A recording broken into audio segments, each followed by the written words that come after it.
দ্বন্দ্বে আমি যাবো না, সন্দেহের কাজ আমি যাবো না। আল্লাহ পাক বলছেন যে মুত্তাকিনদের সাথে আল্লাহ ওয়াদা করেছেন, তাহলে মুসলিমদের সাথে ওয়াদা করেছেন আল্লাহ, এই কথা কোথাও বলেননি। জান্নাতের ওয়াদা মুত্তাকিনদের সাথে করেছেন।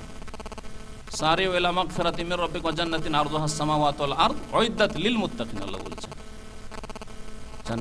জান্নাতকে প্রস্তুত করা হয়েছে, এখানে আল্লাহ বলেছেন লিল মুত্তাকিন, আল্লাহ ভীরুদের জন্য, সংযত পাপ মুক্তদের জন্য। এখানে আল্লাহ বলছেন ওয়াদা করা হয়েছে মুত্তাকিদের সাথে। ফিহা আনহারুন মিম্মা, তাতে আনহার রয়েছে। আনহার ওয়াহেদ না জামা? জামা কিসের? নাহারের জামা। নাহার মানে একটি নদী, আর আনহার মানে বহু নদী।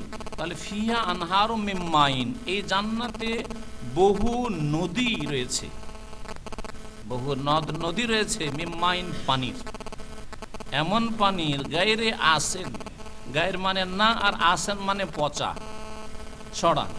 পচা সড়া পানি নয়, নির্মল পানি, স্বচ্ছ পানি, পরিষ্কার পরিচ্ছন্ন পানি। দুনিয়ার পানি, দুনিয়ার পানি পুকুরে নদীতে তো ময়লা আবর্জনা থাকেই, থাকে না? জলাশয় ময়লা আবর্জনা থাকে। এমনকি গেলে ভালো পানি 10-20 দিন 1 মাস ভরে রেখে দেন, পানি খারাপ হয়ে যায়, পানি খারাপ হয়ে যায় না? সেই পানি পান করলে আপনার ক্ষতি হবে। আল্লাহ পাক রব্বুল আলামিনের যে জান্নাতের পানি, জান্নাত তৈরি হয়ে আছে না হবে? হ্যাঁ, হয়ে আছে। জান্নাত তৈরি হয়ে আছে, তখন জান্নাতের নহর ও নদী নালাও তৈরি হয়ে আছে। তারপরে সেই পানি গায়রে আসেন, কখনো পচা সড়া হবে না, দুর্গন্ধযুক্ত হবে না, নির্মল স্বচ্ছ পানি হবে। ওয়া আনহারুম মিন লাবানিন, আর বেশ কিছু নহর হবে, অনেক নদ নদী হবে। মিন লাবানি, দুধের, দুধের নদী হবে। আর দুনিয়ার দুধ, দুনিয়ার দুধ গাভী, মহিষ বা উট, বকরির পেট থেকে আসে। কত ময়লা আবর্জনার মাঝখান থেকে পরিষ্কার পরিচ্ছন্ন, আল্লাহ পাকের খাস রহমতে পরিষ্কার পরিচ্ছন্ন হয়ে আসে। ওর সাথে পাশাপাশি রক্ত আছে, পাশাপাশি পায়খানা আছে, পেশাব আছে, সবগুলির মাঝখান থেকে দুধ বেরিয়ে আসছে, দুনিয়ার দুধ। তারপরে কত রুচিকর এই দুধ, আর কত এতে শক্তি রয়েছে মানুষের শরীরের জন্য। কত বড় আল্লাহ পাকের নিয়ামত যে দুধ পান করার পরে নবী করিম সাল্লাল্লাহু আলাইহি ওয়াসাল্লাম দোয়া শিখেছে। এর চাইতে বড় নিয়ামত আর দুনিয়াতে হইতে পারে না, দুনিয়ার খাদ্যের নিয়ামতের মধ্যে। সুতরাং আল্লাহ বারিক লানা ফিহি ওয়া জিদনা মিনহু বলবে, আল্লাহ এই দুধে আমার বরকত দাও, ওয়া জিদনা মিনহু, আর এটা আরো বেশি দাও, এই দুধ আরো বেশি দাও। এই দোয়া করতে বলেছেন নবী করিম সাল্লাল্লাহু আলাইহি ওয়াসাল্লাম। পক্ষান্তরে যতই ভালো খাবার খান না কেন, যতই মুরগা মুসাল্লাম খান আর বিরিয়ানি খান আর দুনিয়ার যে কোনো খাবার খান না কেন, আল্লাহ বারিক লানা ফিহি ওয়া আত'ইমনা খাইরাম মিনহু, আল্লাহ আমার এই খাবারে বরকত দাও, যতই ভালো খাবার হোক। ওয়া আত'ইমনা খাইরাম মিনহু, আর এর চাইতে ভালো খাবার, এর চাইতে ভালো আমাকে খাবার দিও, কিন্তু দুধের ক্ষেত্রে এর চাইতে ভালো খাবার দিও। এই কথা বলে নবী করিম সাল্লাল্লাহু আলাইহি ওয়াসাল্লাম দোয়া করেননি, আর দোয়া শেখাননি। তারপরও এই দুধে, দুনিয়ার দুধের তুলনায় জান্নাতের দুধ কত সুন্দর হবে যে দুধ কোনো ময়লা আবর্জনার আশপাশ থেকে বেরিয়ে আসবে না, দুধের নহরই রয়েছে, নদ নদী রয়েছে। ওয়া আনহারুম মিন লাবানিন লাম ইয়াতাগায়্যার তা'আমুহু, যার স্বাদ অপরিবর্তনীয়। লাম ইয়াতাগায়্যার তা'আমুহু, তার স্বাদ পরিবর্তন হবে না, কারণ দুধ এক্সপায়ার হয়ে গেলে, এক্সপায়ার হওয়ার আগে অনেক সময় নষ্ট হয়ে যায়। দই দেখেছেন, দই বা এই লাবানগুলি এখনো ডেট আছে, গরমে একটু রেখে দিয়েছেন, ফ্রিজের বাইরে গরমে রেখে দিয়েছেন, কেমন হয়ে গেছে? স্বাদ খারাপ হয়ে গেছে, খেতে পারছেন না, রুচি হচ্ছে না। আল্লাহ পাক রব্বুল আলামিন লক্ষ লক্ষ বছর, কোটি কোটি বছর, আল্লাহ জানে কতদিন ধরে আল্লাহ এই জান্নাত তৈরি করে রেখেছেন, আর সেখানে এই দুধের নহরগুলি তৈরি হয়ে আছে। লাম ইয়াতাগায়্যার তা'আমুহু, কিন্তু এই দুধের স্বাদ অপরিবর্তনীয়, কোন রকমের পরিবর্তন ঘটবে না। ওয়া আনহারুম মিন খামরিন, আর তৃতীয় নহর হবে কিসের? মদের নহর হবে, খামর, জান্নাতি মদ। দুনিয়ার মদ নাই, যেই মদ হারাম। দুনিয়ার মদ নয় যেই মদ খেলে মাতলামি করে, হুঁশ হারিয়ে দেয়, দুনিয়ার মদ নয়, যেই মদ উম্মুল খাবায়েস, সমস্ত পাপের মূল জড়। সুতরাং এই মদ খেয়ে সমস্ত পাপ হইতে পারে, শিরক, কুফরি, মূর্তি পূজা, জেনা, ব্যভিচার, মা বোনের সাথে জেনা, যে কোনো পাপ হইতে পারে, খুন, সব পাপ হইতে পারে। এই জন্য মদকে উম্মুল খাবায়েস নবী করিম সাল্লাল্লাহু আলাইহি সাল্লাম হাদিসে বলেছেন। জান্নাতের মদ সম্পর্কে আল্লাহ কোরআনে কারীমের আরেকটি আয়াতে বলেছেন, লা ফিহা গাউলুন, তাতে মাথার ব্যথা হবে না। দুনিয়ার মদ খেয়ে মাথার ব্যথা, মাথা চক্কর দেওয়া, মাথা ঘোরা শুরু হয়, উল্টে পড়ছে, আচার খাচ্ছে, পড়ছে, উঠছে, পড়ছে, দেখেছেন? লা ফিহা গাউলুন, তাতে মাথার ব্যথা হবে না আর মাথাও ঘুরবে না। ওয়ালা হুম ইউনজিফুন, আর তাতে মাতলামিও করবে না, হুঁশ হারাও হবে না। এমন মদ হবে লাজ্জাতিল লিশারিবিন, পানকারীদের জন্য বড়ই সুস্বাদু হবে। ও আনহারুম মিন আসালিল মুসাফফা, আর চতুর্থ নহর হবে, অনেক নদ নদী হবে, নহর হবে, মিন আসালিন, এমন মধুর, মুসাফফা, যা পরিশোধিত। পরিশোধিত, সাফা ইউসাফা মানে সাফ সুতরা করা, সাফ ওখান থেকে আমরা সাফ বলি, মুসাফফা মানে পরিশোধিত। আল্লাহ পাক রব্বুল আলামিন এই চার প্রকারের বহু নহর তৈরি করে রেখেছেন জান্নাতীদের জন্য। ওয়ালাহুম ফিহা মিন কুল্লি সামারাত, শুধু পানীয় নেই, বরং সেখানে ফলমূলেরও অভাব নেই। ওয়ালাহুম ফিহা, আর জান্নাতীদের জন্য এই জান্নাতে মিন কুল্লি সামারাত, সর্বপ্রকারের ফলমূল রয়েছে। মিন কুল্লি সামারাত আল্লাহ বলেছেন, সমস্ত রকমের ফলমূল রয়েছে। ওয়া মাগফিরাতু মির রাব্বিহিম, এবং তাদের রবের পক্ষ থেকে মার্জনার ঘোষণা রয়েছে, মাফ করে দিলাম, আর এই ভয় নেই, আশঙ্কা নেই যে কোনোদিন বেরিয়ে যেতে হবে। আমরা এই প্রবাসে যতই ভালো কাজ করেন, আর যতই আপনি একবারে হিরো হন আপনার কোম্পানিতে, একদিন এখান থেকে এক্সিট লেগে যেতে হবে, এই টেনশন মাঝে মধ্যে রাত্রে ধরে, কি জানি কখন যে যেতে হয়। হ্যাঁ, যতই বড় স্যালারি থাক না কেন। তারপরে দেশে চলে গিয়েও নিজের বাড়িতে ঘুমাইছেন, তারপরও মাঝে মধ্যে চিন্তা, এত সুন্দর বাড়ি করলাম, এত সুন্দর ছেলে মেয়ে, এত নিয়ামত, এত সুন্দর স্ত্রী, তার কখন যে মতের পরোয়ানা চলে আসে আর এই বাড়ি থেকে বেরিয়ে চলে যেতে হয়, এই টেনশন মাঝে মাঝে আসে, তাই না? জানি না কয়দিন যে থাকতে পাবো, বাড়ি তৈরি করলাম, বয়স হয়ে গেছে 50, আর বাঁচবই বা কয়দিন, মাঝে মধ্যেই চিন্তা আসে না? তাহলে দুনিয়াতে চিন্তা আছে যেখানে থাকেন না কেন, আর জান্নাতে আল্লাহ পাক বলছেন, আল্লাহ পাকের পক্ষ থেকে মার্জনার ঘোষণা হয়ে যাবে। আর শুনে নাও, খুলুদুন ফালা মউত, মউতও আসবে না, চিরকাল থাকবে। জান্নাতীদের খুশির শেষ থাকবে না, আর জাহান্নামীদের দুঃখের শেষ থাকবে না। জাহান্নামী আকাঙ্ক্ষা করে মতে যে মরে গেলে আগুন থেকে বাঁচতাম, আর মত হবে না। আর জান্নাতি একটু মাঝে মধ্যে চিন্তা আসতে পারে, কি জানি এত সুন্দর আরামের জীবন থেকে কখনো বেরিয়ে যাওয়ার হুকুম হয় নাকি, কোনো ভুলে আল্লাহ আবার ধরে নেন নাকি। ওয়া মাগফিরাতুন মির রাব্বিহিম, আল্লাহ বলছেন রবের পক্ষ থেকে মার্জনার ঘোষণাও হয়ে যাবে, যা কিছু হয়েছে মাফ করে দিলাম তোমাদের, এই জান্নাতীরা। কামান হুয়া খালিদুন ফিন্নার, এই লোকেরা কি ওদের মতো হইতে পারে যারা চিরকাল জাহান্নামে থাকবে? যারা জান্নাতি, যাদের জন্য এইসব নিয়ামত আল্লাহ তৈরি করে রেখেছেন, এসব নহর আল্লাহ তৈরি করে রেখেছেন, তারা কি ওদের মতো যারা খালিদুন ফিন্নার, চিরকাল জাহান্নামের অধিবাসী হবে? ওয়াসুকু মান হামিমা, এবং তাদেরকে উত্তপ্ত গরম পানি পান করানো হবে। ফাকাত্তা আমাহুম, সুতরাং তাদের নাড়ি ভুঁড়িগুলি ছিন্ন ভিন্ন করে দেবে। এই গরম পানি তাদের নাড়ি ভুঁড়িগুলি ছিন্ন ভিন্ন করে দেবে। নবী করিম সাল্লাল্লাহু আলাইহি ওয়াসাল্লামের হাদিস রয়েছে জাহান্নামের বিবরণী, জাহান্নামীদেরকে কাঁটাযুক্ত খাবার দেওয়া হবে। কাঁটাযুক্ত খাবার গিয়ে গলায় এমনভাবে আটকে যাবে, নিচেও নামবে না, ওপরে আসবে না।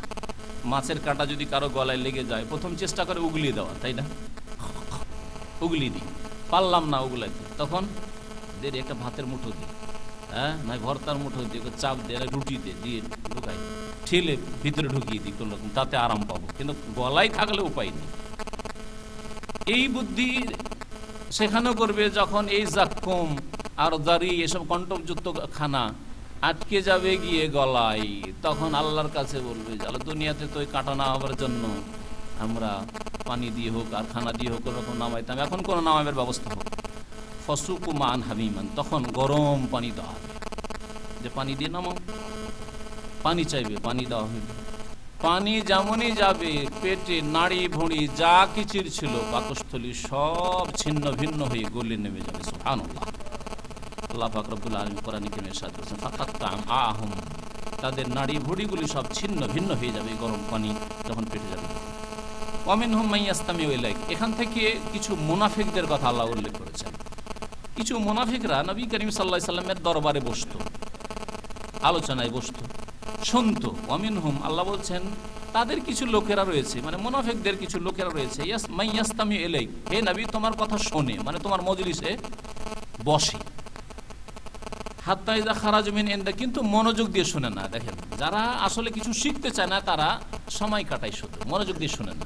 হয়তো কোনো সাথী সঙ্গীর পাল্লায় এসে পৌঁছে গেছে, আসতো না, আসলেও আসতে চায় না। যেমন আমাদের আলোচনাগুলিতে বিদাতপন্থী মগজে বিদাত ঢুকিয়ে ওখানে পাকা রেখে আর নিজের ব্রেনের এই যে গিয়ার আছে গিয়ারে দিয়ে রেখে নিউট্রাল না করে বসছেন। আমি আমার তরিকায় থাকবো, তরিকা ছাড়বো না।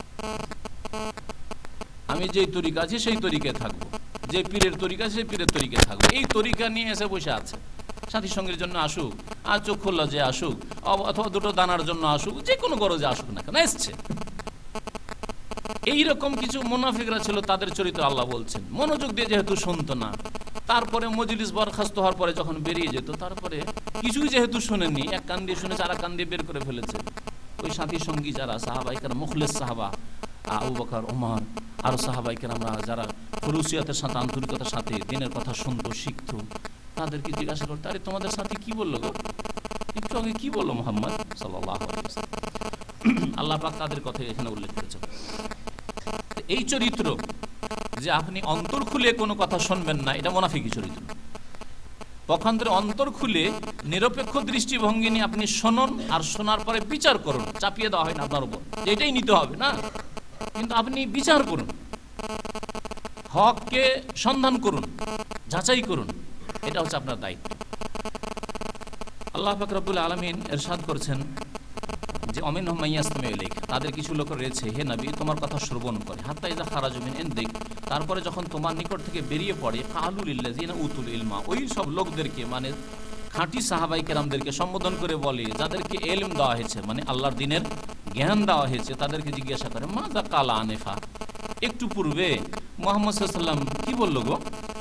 মাযা কালা আনিফা, আনিফা মানে কিছুক্ষণ পূর্বে, সামান্য আগে কি বললো? আল্লাহ পাক রব্বুল আলামিন বলছেন, এরা যেহেতু মনোযোগী নয়, আল্লাহ এদেরকে হিদায়াত করবেন না। উলাইকাল্লাযীনা তাবাআল্লাহু আলা কুলুবিহিম, এরাই তো সেই লোকেরা যাদের অন্তরগুলিতে আল্লাহ মোহর মেরে দিয়েছেন, মোহর মেরে দিয়েছেন। সেই জন্য নিরপেক্ষ হয়ে শুনতে চায় না যে মুহাম্মদ সাল্লাল্লাহু আলাইহি ওয়াসাল্লাম কি বলছেন। এইরকমই কিয়ামত পর্যন্ত যে কোনো কোরআন শোনার মজলিসে অন্তর খুলে বসতে হবে, নিরপেক্ষ দৃষ্টি নিয়ে বসতে হবে, যাচাই বাছাই করব, হকের সন্ধান আছে আমার, ইহদিনাস সিরাতাল মুস্তাকিম, অন্তর থেকেও বলছি, কাজেও বলছি, মুখেও বলছি, আর তার সন্ধান চালাচ্ছে। আল্লাহ সোজা রাস্তা দেখাও, এমন নয় যে যেটা বাপদাদা থেকে পেয়েছে সেটাই সিরাতাল মুস্তাকিম, না, হইতে পারে সেটা সিরাতাল মুস্তাকিম নয়, সেটা বাঁকা রাস্তা, যে বাঁকা রাস্তায় আপনি আছেন। সুতরাং আপনাকে সন্ধান করতে হবে। আল্লাহ পাক রব্বুল আলামিন যারা জ্ঞানী তাদের একটি গুণ উল্লেখ করেছেন, আল্লাযীনা ইয়াসতামিউনাল কাওলা, শুনে তার মনোযোগ দিয়ে শুনবেন, অমনোযোগী নয়। ফায়াত্তাবিউন আহসানা, তারপরে যেটা ভালো কথা লাগে যে এটাই আল্লাহর কথা হবে, এটাই রাসূলের কথা হবে, ফায়াত্তাবিউন আহসানা, তাকে ফলো করে, তার অনুসরণ করে। তার আপনি নেবেন কোনটা? যেটা আল্লাহর কথা আর তার রাসূল সাল্লাল্লাহু আলাইহি ওয়াসাল্লামের কথা। পক্ষান্তরে মুনাফিকের চরিত্র হচ্ছে এরকম, যে মনোযোগ দিয়ে শুনে অমনোযোগী, আর তারপরে হয়তো রহস্যের ছলে হোক অথবা কোনো কথা জানার এতে যে কি বললো, একটা কথা শুনেই দেখি কি বললো তোমাদের সাথী, এইরকম কথা তারা বলতো। উলাইকাল্লাযীনা তাবাআল্লাহু আলা কুলুবিহিম, তাদের অন্তরে আল্লাহ মোহর লাগিয়ে দিয়েছেন। ওয়াত্তাবাউ আহওয়াআহুম, তারা তাদের কুপ্রবৃত্তির অনুসারী হয়েছে। ওয়াল্লাযীনা ইহতাদাউ, পক্ষান্তরে যারা হিদায়াত প্রাপ্ত, সঠিক পথ ধরেছে, যাদাহুম হুদান, আল্লাহ তাদের হিদায়াতের পথকে আরো বৃদ্ধি করে দেন, হিদায়াতের রাস্তায় তাদেরকে আরো বৃদ্ধি করে দেন, অর্থাৎ তাদেরকে আল্লাহ আরো অধিক হিদায়াত দান করেন, ভালো রাস্তা দান করেন এবং ভালো পথে প্রতিষ্ঠিত রাখেন। হিদায়াত তো পেয়ে গেছে, হিদায়াত পাওয়ার পরে আবার কোথায় হিদায়াত খুঁজবে? তো যাদাহুম হুদান মানে হচ্ছে ওই হিদায়াতের পথের উপর আরো আল্লাহ শক্তভাবে প্রতিষ্ঠিত রাখেন, এই হচ্ছে যাদাহুম হুদানের অর্থ। ওয়া আতাহুম তাকওয়াহুম, এবং আল্লাহ পাক তাদেরকে আল্লাহ ভীরুতা প্রদান করেন, তাকওয়া প্রদান করেন। ফাহাল ইয়ানজুরুনা ইল্লা সাআ, মানব জাতিকে কিয়ামতের প্রতীক্ষায় রয়েছে। ইয়ানজুরুনা মানে আনতাজিরুন, নাজার এনজরের দুটি অর্থ হয়। নাজার এনজর মানে চোখ দিয়ে দেখা, চোখ দিয়ে দেখা। আর নাজারে আনজর মানে ইন্তজার করা, অপেক্ষা করা। কারণ যে অপেক্ষা করে সে কিন্তু তাকায়, আর তাকাতে তাকায় চোখ তাতিয়ে যায়। হ্যাঁ, যদি কোনো মানুষের অপেক্ষা করেন এই দিক থেকে আসবে, এই দিক থেকে দেখতে দেখতে মন মেজাজ খারাপ হয়ে যায়, কত এদিকে দেখে থাকে, তাই না? মানুষের স্বভাব হচ্ছে ফ্রিভাবে এদিক ওদিক দেখা, কিন্তু কারো ইন্তজারে যদি এই বসেই থাকে আর বসে থাকেন কখন যাচ্ছে ওদের মন মেজাজ খারাপ হয়ে যায়, তাই না? তাতে নজর দিয়ে থাকতে হয়। এই জন্য ইয়ানজুরুনা মানে ইন্তজারের অর্থ হয়। এখানে ইন্তজার অপেক্ষার অর্থে রয়েছে এই ইয়ানজুরুনা। আল্লাহ বলছে ফাহাল ইয়ানজুরুনা ইল্লা সাআহ, তারা অপেক্ষা করে না একমাত্র কিয়ামত ছাড়া, মানে কিয়ামতেরই তারা অপেক্ষায় রয়েছে। আনতা আতিয়াহুম বাগতাতান, যে কিয়ামত তাদের কাছে আকস্মিকভাবে এসে যাবে। বাগতাতান মানে হঠাৎ করে এসে যাওয়া। আরবি বাগতা মানে হচ্ছে হঠাৎ করে আসা, যার আরেকটি আরবি হচ্ছে ফাজআ। ফাজআ আকস্মিক, ফাজআতুল মউত মানে আকস্মিক। তো তাদের অপেক্ষা হচ্ছে কিসের? যারা সংশোধন করে না কিসের অপেক্ষায় রয়েছে? মওতের অপেক্ষায় রয়েছে, আর পৃথিবী ধ্বংসের অপেক্ষায় রয়েছে, কারণ তারপরে তাদের বিচার হবে। তার আগে তার বিচার হচ্ছে না দুনিয়াতে। দুনিয়াতে তো আমোদ ফুর্তি করতে করতে চলে গেল, আল্লাহ হয়তো ধরলই না, ছেড়েই দিল, আল্লাহ অবসর দিল। সুতরাং তারা হয়তো অপেক্ষা করছে কিসের? একমাত্র কিয়ামতের, যা আকস্মিকভাবে তাদের কাছে এসে পড়বে। ফাকাদ যা আশরাতুহা, শুনে রাখো যে কিয়ামতের লক্ষণগুলি তো চলে এসছে। আল্লাহ পাক বলছেন যে কিয়ামত যদিও আসেনি, কিন্তু কিয়ামতের আশরাত মানে আলামাত, আশরাত মানে আলামত, কিয়ামতের আলামতগুলি, লক্ষণগুলি বা নিদর্শনগুলি তো চলে এসছে। কিয়ামতের ছোট ছোট নিদর্শন চলে এসছে, আর বড় নিদর্শন এখনো আসেনি, কিন্তু খুব শীঘ্রই আসবে। আর আসলেই নবী করিম সাল্লাল্লাহু আলাইহি সাল্লাম বলেছেন যে বড় যে আল্লাহ পাকের কিয়ামতের নিদর্শনগুলি আছে, লক্ষণগুলি, সেগুলি আসতে লাগলে তার উদাহরণটা কেমন হবে? তসবির দানার মতো। তসবির দানা যে জড়ানো রয়েছে সুতায়, সুতা ছিঁড়ে গেলে দর করে তাড়াতাড়ি সবগুলি সেকেন্ডের মধ্যে সবগুলি দানা পড়ে যায়। ওই রকমই যে কয়েকটি বড় বড় নিদর্শন রয়েছে কিয়ামতের, সেগুলি কি? যেমন দাজ্জাল বের হওয়া, ইয়াজুজ মাজুজ আসা, ঈসা আলাইহিস সালামের নেমে আসা, ইমাম মেহেদির আসা, আর পশ্চিম দিকে সূর্য ওঠা, হ্যাঁ, তারপরে বিশাল আকারের ভূমিকম্প হওয়া, খাসফুন বিল মাশরিকি খাসফুন বিল মাগরিব, আগুন বেরিয়ে আসা, জন্তু কথা বলবে, জন্তু মানুষের সাথে কথা বলবে। কোরআনে কারীমে আল্লাহ পাক এই বিষয়টি উল্লেখ করেছেন। হ্যাঁ, এগুলো হচ্ছে এগুলো ছোট লক্ষণ। বড় লক্ষণগুলি কয়েকটি, 7-8টি যে রয়েছে, এগুলি হচ্ছে বড় লক্ষণ। হ্যাঁ, আলামাতে কুবরা, বড় বড় লক্ষণ। আর যাকাত দেওয়ার মতো লোক থাকবে না, এটা হয়ে গেছে, অনেক আগে হয়ে গেছে, আর এই কালেও ছিল। বেশ কিছুদিন আগে, আজকে থেকে 25-30 বছর আগে শুনতাম কুয়েতে যে কোনো গরিব লোক পাওয়া যেত না যাকাত দেওয়ার। আর তারপরে আপনার ওমর বিন আব্দুল আজিজ, আগেই নবী করিম সাল্লাল্লাহু আলাইহি ওয়াসাল্লামের পরে খোলাফা রাশিদিনের পরে ওমর বিন আব্দুল আজিজ রাহমাতুল্লাহ আলাইহি জামানায় জাকাত নিয়ে সাহাবায়ে কেরামরা অনেকে বেঁচেছিলেন সেই জামানায়, 90 থেকে 100 হিজরির মাঝামাঝি এই সময়গুলিতে। কোনো গরিব পাওয়া যেত না। কাকে জাকাত দিবে খোঁজ করে বেড়াতো, জাকাত কে নেবে খুঁজে পাওয়া যেত না। তো এই আলামতগুলি, এগুলি ছোট আলামত, যা অনেক আগে চলেছে। নবী করিম সাল্লাল্লাহু আলাইহি সাল্লাম, এমনকি নবী সাল্লাল্লাহু আলাইহি সাল্লামের আগমন হচ্ছে কিয়ামতের একটি নিদর্শন। নবী সাল্লাল্লাহু আলাইহি সাল্লাম একটি হাদিসে বলেছেন, সহিহ বুখারীর হাদিস, বয়স্তু আনা ওয়া সাকা হাতাইন, আমাকে এবং কিয়ামতকে পাঠানো হয়েছে এইভাবে।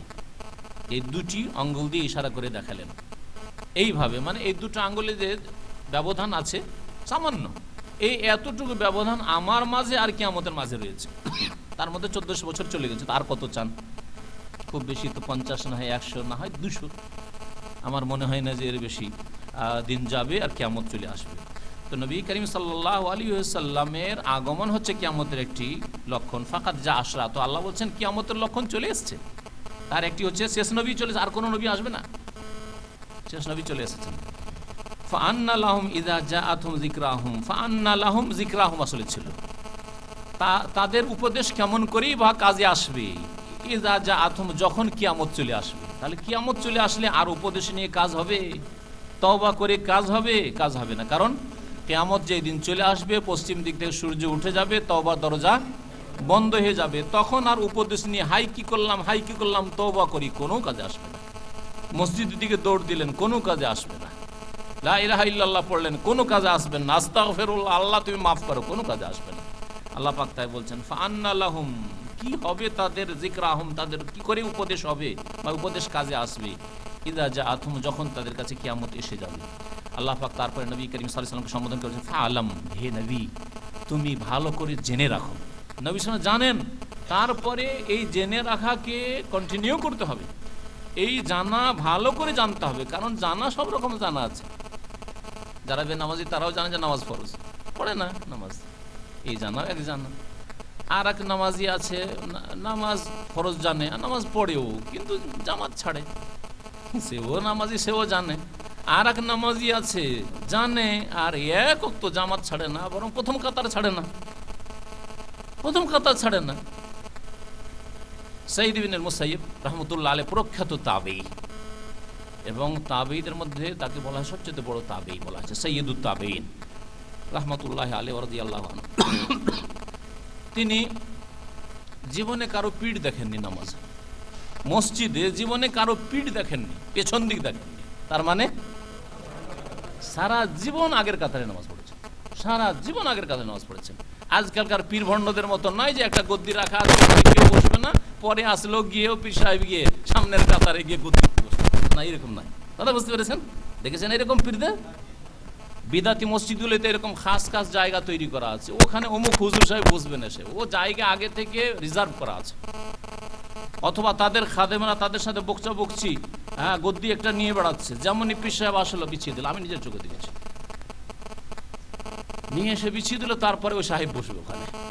না, এটা সাহাবাই কেরামদের তাবেঈনদের জামানায় ছিল না, এই ভণ্ডামি ছিল না।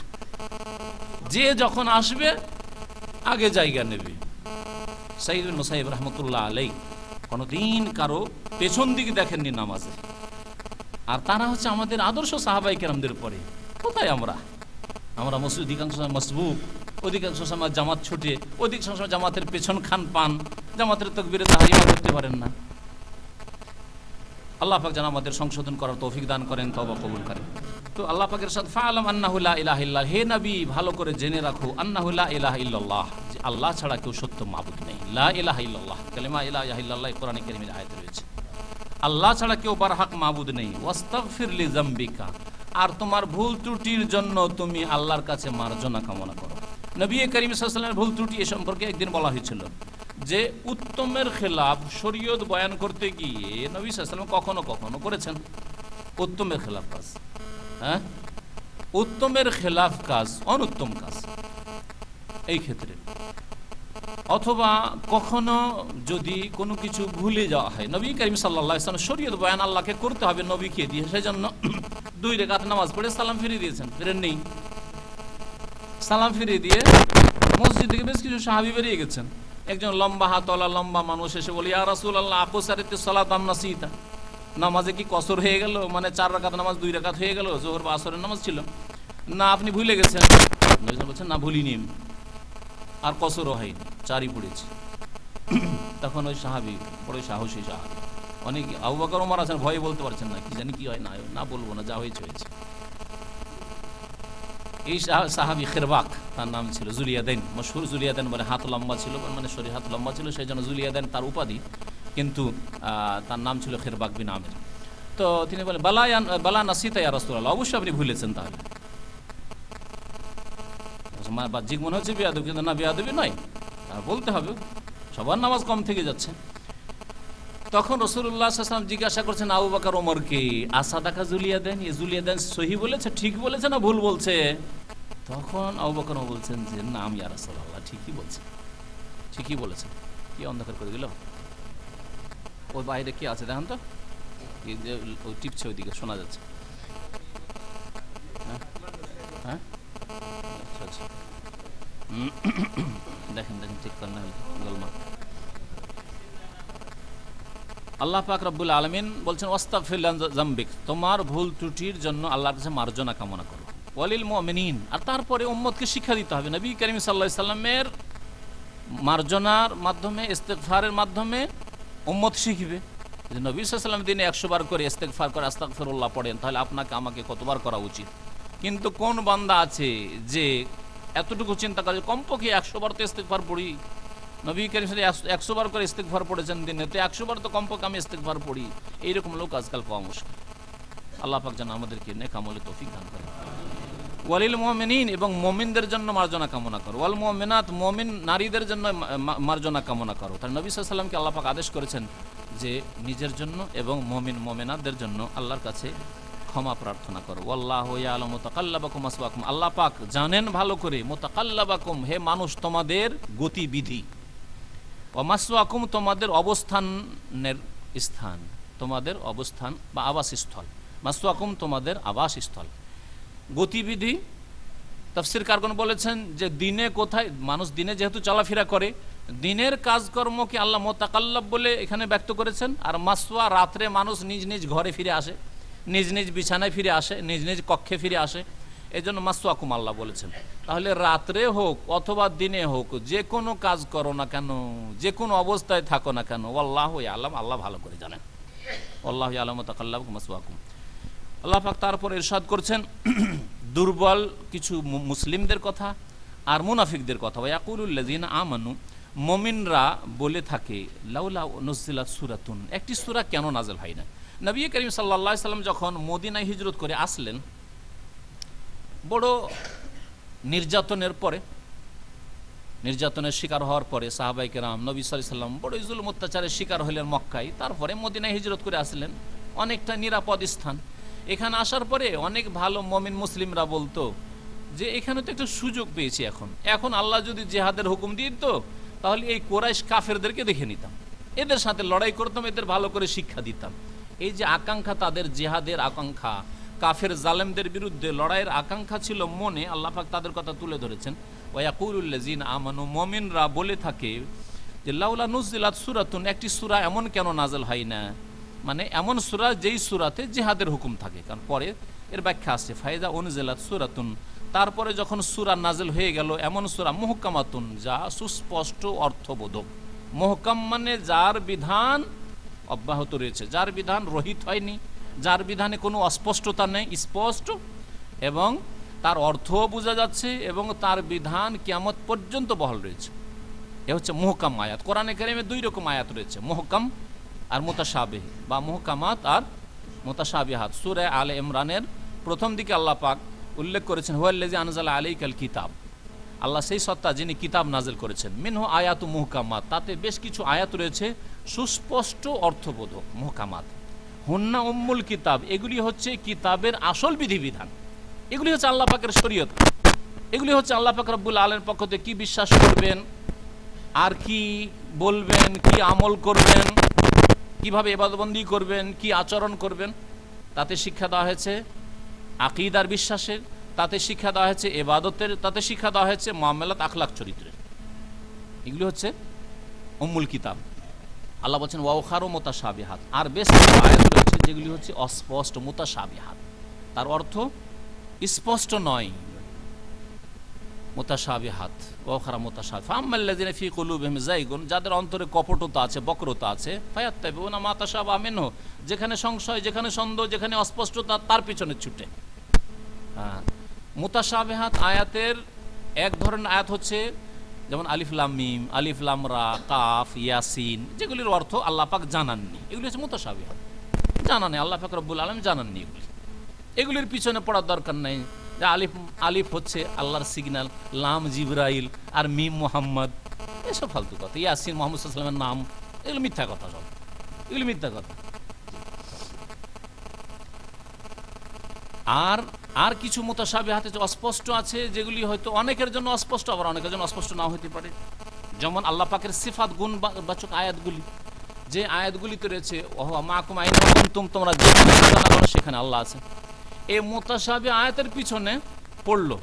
আর স্পষ্ট আয়াত আর রহমানু আলাল আরশি ইস্তাওয়া, রহমান আরশের ওপর রয়েছেন। আমিনতুম মান ফিস সামায়, তোমরা কি ভয় করো না সেই সত্তাকে যিনি আকাশে রয়েছেন। এগুলি স্পষ্ট আয়াত, মুহকাম আয়াত। মুহকাম আয়াত হচ্ছে উম্মুল কিতাব, এগুলি মানলো না যে আল্লাহ আরশের উপর রয়েছেন, আল্লাহ সৃষ্টির ঊর্ধ্বে রয়েছেন, আল্লাহ পাক আসমানের উপরে রয়েছেন, সবকিছুর উপরে আল্লাহ রয়েছেন, এ কথা বিশ্বাস করলো না।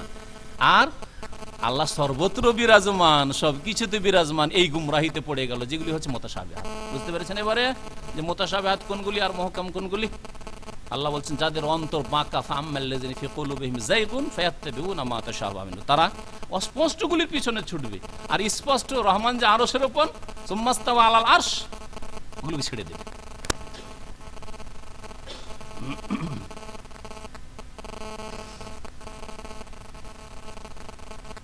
আল্লাহ পাক রব্বুল আলামিন ইরশাদ করেছেন ফাইযা উনজিলাত সূরাতু মুহকামা, যখন এমন সূরা নাযিল হইল যেই সূরার অর্থ হচ্ছে সুস্পষ্ট অর্থবোধক, যে সূরা হচ্ছে সুস্পষ্ট অর্থবোধক, ওয়া যুকিরা ফিহাল কিতাল, আর তাতে সশস্ত্র যুদ্ধের কথা উল্লেখ করা হলো, আল্লাহ পাক হুকুম করে দিলেন। প্রথম দিকে মদিনা আসার পরে প্রথম হিজরি পর্যন্ত জিহাদের অনুমতি ছিল, নিষেধ ছিল। আল্লাহ পাক কোরআনে কারিমে বলেছেন যে কুফু আইদিয়াকুম আকিমুস সালাহ, দেখো হাতকে ব্যাস গুটিয়ে রাখো, হাত বাড়াবে না, কাউকে মারবে না। আবু জাহালকে যদি একজন কেউ মেরে দিতে মারতে পারতো না, আত্মঘাতী হামলা করে রাত্রে অন্ধকারে, কিন্তু আবু জাহালকে মেরে দিলে কি হতো অবস্থাটা? সকালবেলা সবগুলি মুসলিমকে ধরে সবগুলিকে জ্বালিয়ে দেওয়া হয়তো, আগুন হইতো না? আল্লাহ পাক এটা চাননি, এটা হিকমতের খেলাফ। সেই জন্য মক্কায় নিষেধ ছিল জিহাদ করা 13 বছর ধরে, মদিনায় এসেও বেশ কিছুদিন নিষেধ থাকলো। যখন সাহাবার আকাঙ্ক্ষা করলেন যে ওয়ায়াকুলুল্লাযিনা আমানু, আল্লাহ এমন সূরা নাযিল হোক যেই সূরাতে সশস্ত্র যুদ্ধের কথা আসুক আর আমরা আল্লাহর রাস্তায় জিহাদ করব।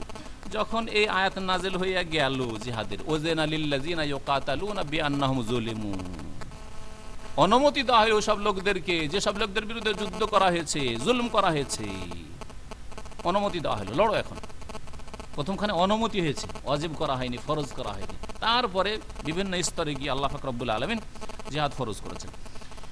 তো আল্লাহ পাক ইরশাদ করেছেন ওয়াযুকিরা ফিহাল কিতাল, সশস্ত্র যুদ্ধের কথা যখন উল্লেখ করা হলো সেই সূরায়, রাআইতাল্লাযিনা ফি কুলুবিহিম মারাদ, তখন তুমি দেখবে হে নবী মুহাম্মদ সাল্লাল্লাহু আলাইহি ওয়াসাল্লাম ওই সব লোকদেরকে যাদের অন্তরে ব্যাধি রোগ রয়েছে, অন্তরে সংশয়ের রোগ, সন্দেহের রোগ রয়েছে, মুনাফিকির রোগ রয়েছে।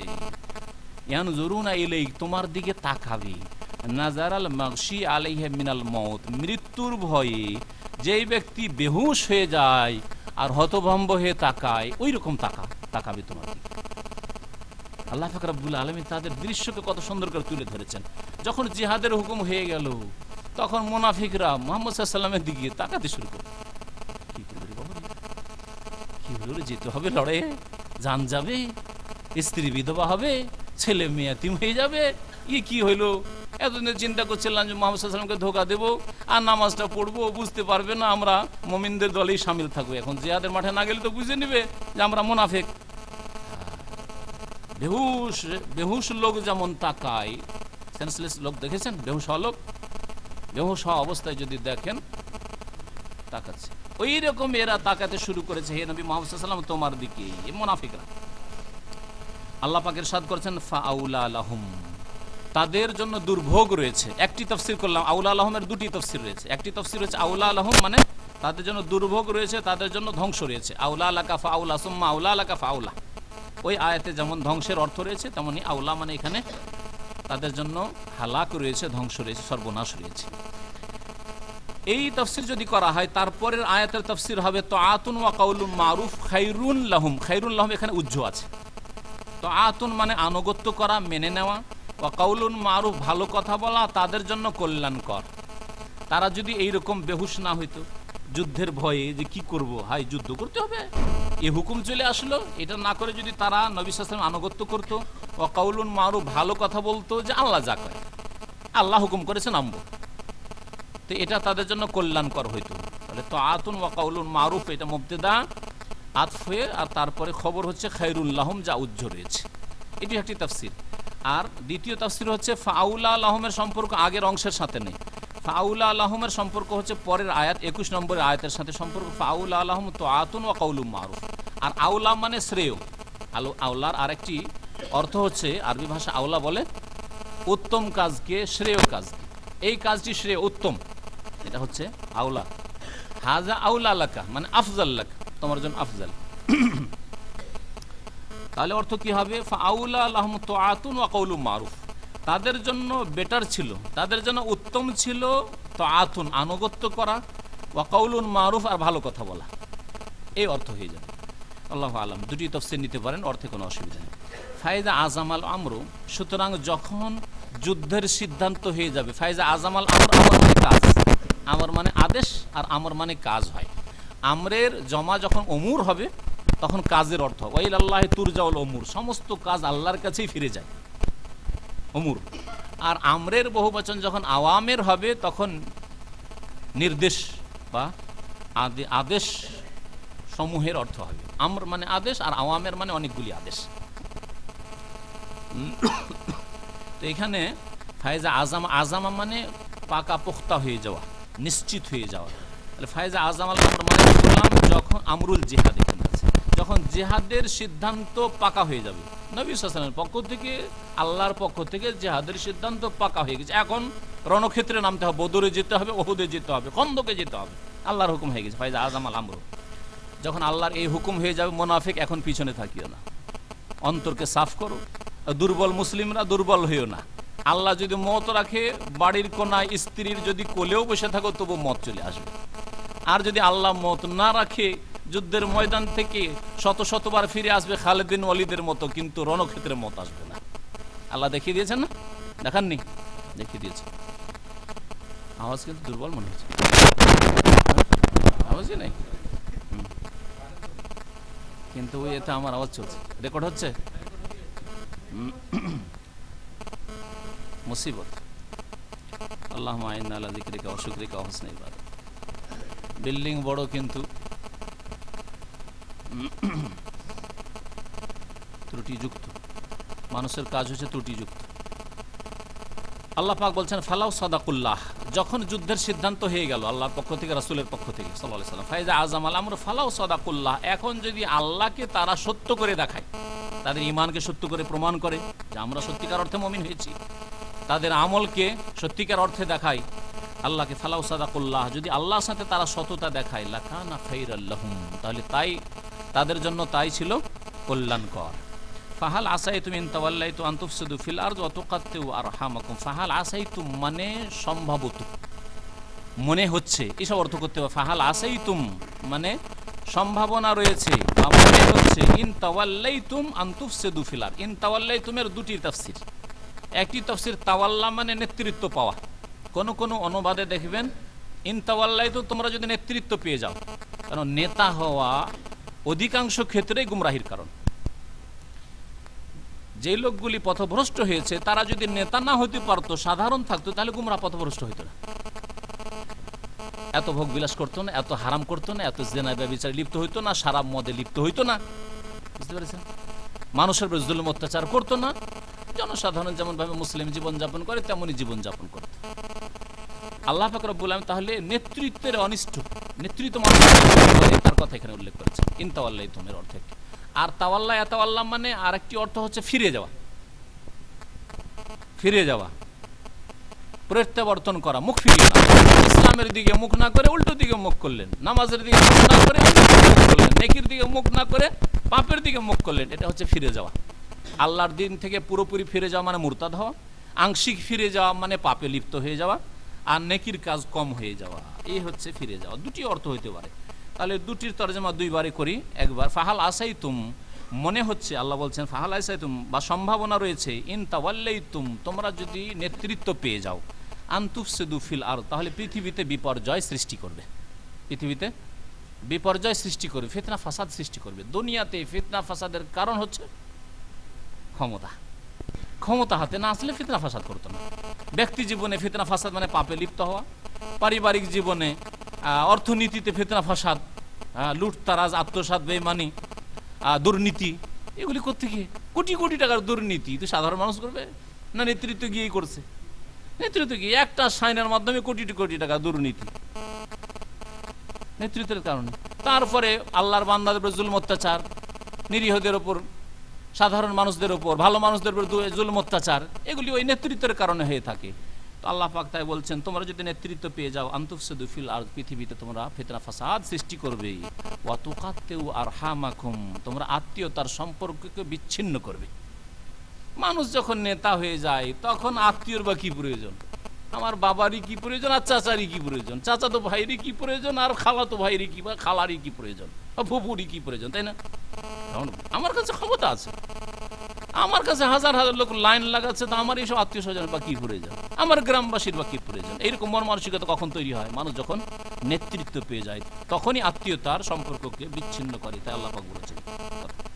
দ্বিতীয় তাফসীর, ফাহাল আসাইতুম, সম্ভাবনা রয়েছে, ইন তাওয়াল্লাইতুম, তোমরা যদি ইসলাম থেকে ফিরে যাও, নেকির কাজ থেকে ফিরে যাও, পাপের দিকে ফিরে যাও, আন তুফসিদু ফিল আরদ, তাহলে হবে কি? ফাসাদ সৃষ্টি করবে, বিপর্যয় সৃষ্টি করে পৃথিবীতে, আর আত্মীয়তার সম্পর্ককে বিচ্ছিন্ন করবে। মানুষ যখন একটি পাপ করে আরেকটি পাপ চলে আসে, আরেকটি পাপ করে আরেকটি পাপ চলে আসে, পাপ পাপকে ডেকে নিয়ে আসে, পাপ পাপকে টেনে নিয়ে আসে।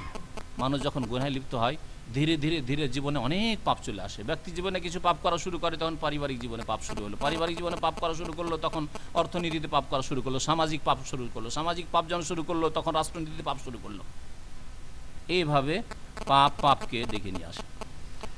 উলাইকাল্লাযিনা লাআনাহুমুল্লাহ, এইসব লোকেরা, নেতৃত্ব যারা পেয়েছে অথবা ইসলাম থেকে ফিরে গেছে, ইসলাম থেকে পুরোপুরি ফিরে গেছে অথবা আংশিক ফিরেছে, এইসব লোকেরাই তো তারা লাআনাহুমুল্লাহ, যাদের উপর আল্লাহ পাক অভিসম্পাত করেছেন, লানত করেছেন, আল্লাহ পাক তার রহমত থেকে বঞ্চিত করার ঘোষণা করেছেন। আসাম্মাহুম, তাদেরকে আল্লাহ পাক বধির করেছেন, আসাম্মাহুম মানে তাদেরকে বহিরা করেছেন, বধির করেছেন। ওয়া আমা আবসারহুম, তাদের দৃষ্টিশক্তিকে আল্লাহ অন্ধ করেছেন। এদের কান থাকা সত্ত্বেও ভালো কথা শোনে না, সেই জন্য তারা হচ্ছে বধির।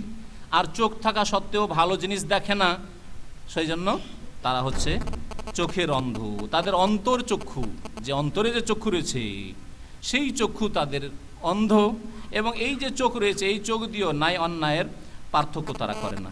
আল্লাহ পাক তারপরে ইরশাদ করেছেন, আফালা ইয়াতাদাব্বারুনাল কোরআন, তারা কি কোরআন নিয়ে চিন্তা ভাবনা করে না, আম আলা কুলুবিন আকফা। আল্লাহ পাক ওই সব লোকদের কথা উল্লেখ করে ইরশাদ করছেন, যারা কোরআন পড়ে না, কোরআনের অর্থ বুঝে না এবং কোরআন নিয়ে গভীর চিন্তা করে না। আল্লাহ পাক তাদাব্বুরের কথা বলেছেন, তিলাওয়াতের কথা বলেননি শুধু,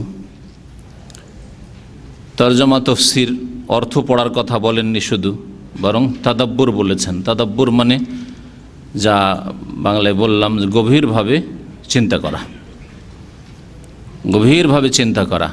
তাহলে একটা পর্যায় হচ্ছে কোরআনে কারীমের হকের কোরআন তিলাওয়াত করা, কমপক্ষে অক্ষরের জ্ঞান রাখা, যে আপনি কোরআন দেখে পড়তে পারছেন, কোরআন তিলাওয়াত করতে পারছেন, যার বড়ই ফজিলত রয়েছে। কিন্তু এটা প্রথম স্তর, এটাই সব কিছু নয়। আর কোরআন তিলাওয়াত করতে পারলেই খুব ভালো পাক্কা মুসলমান, এমনও নয়।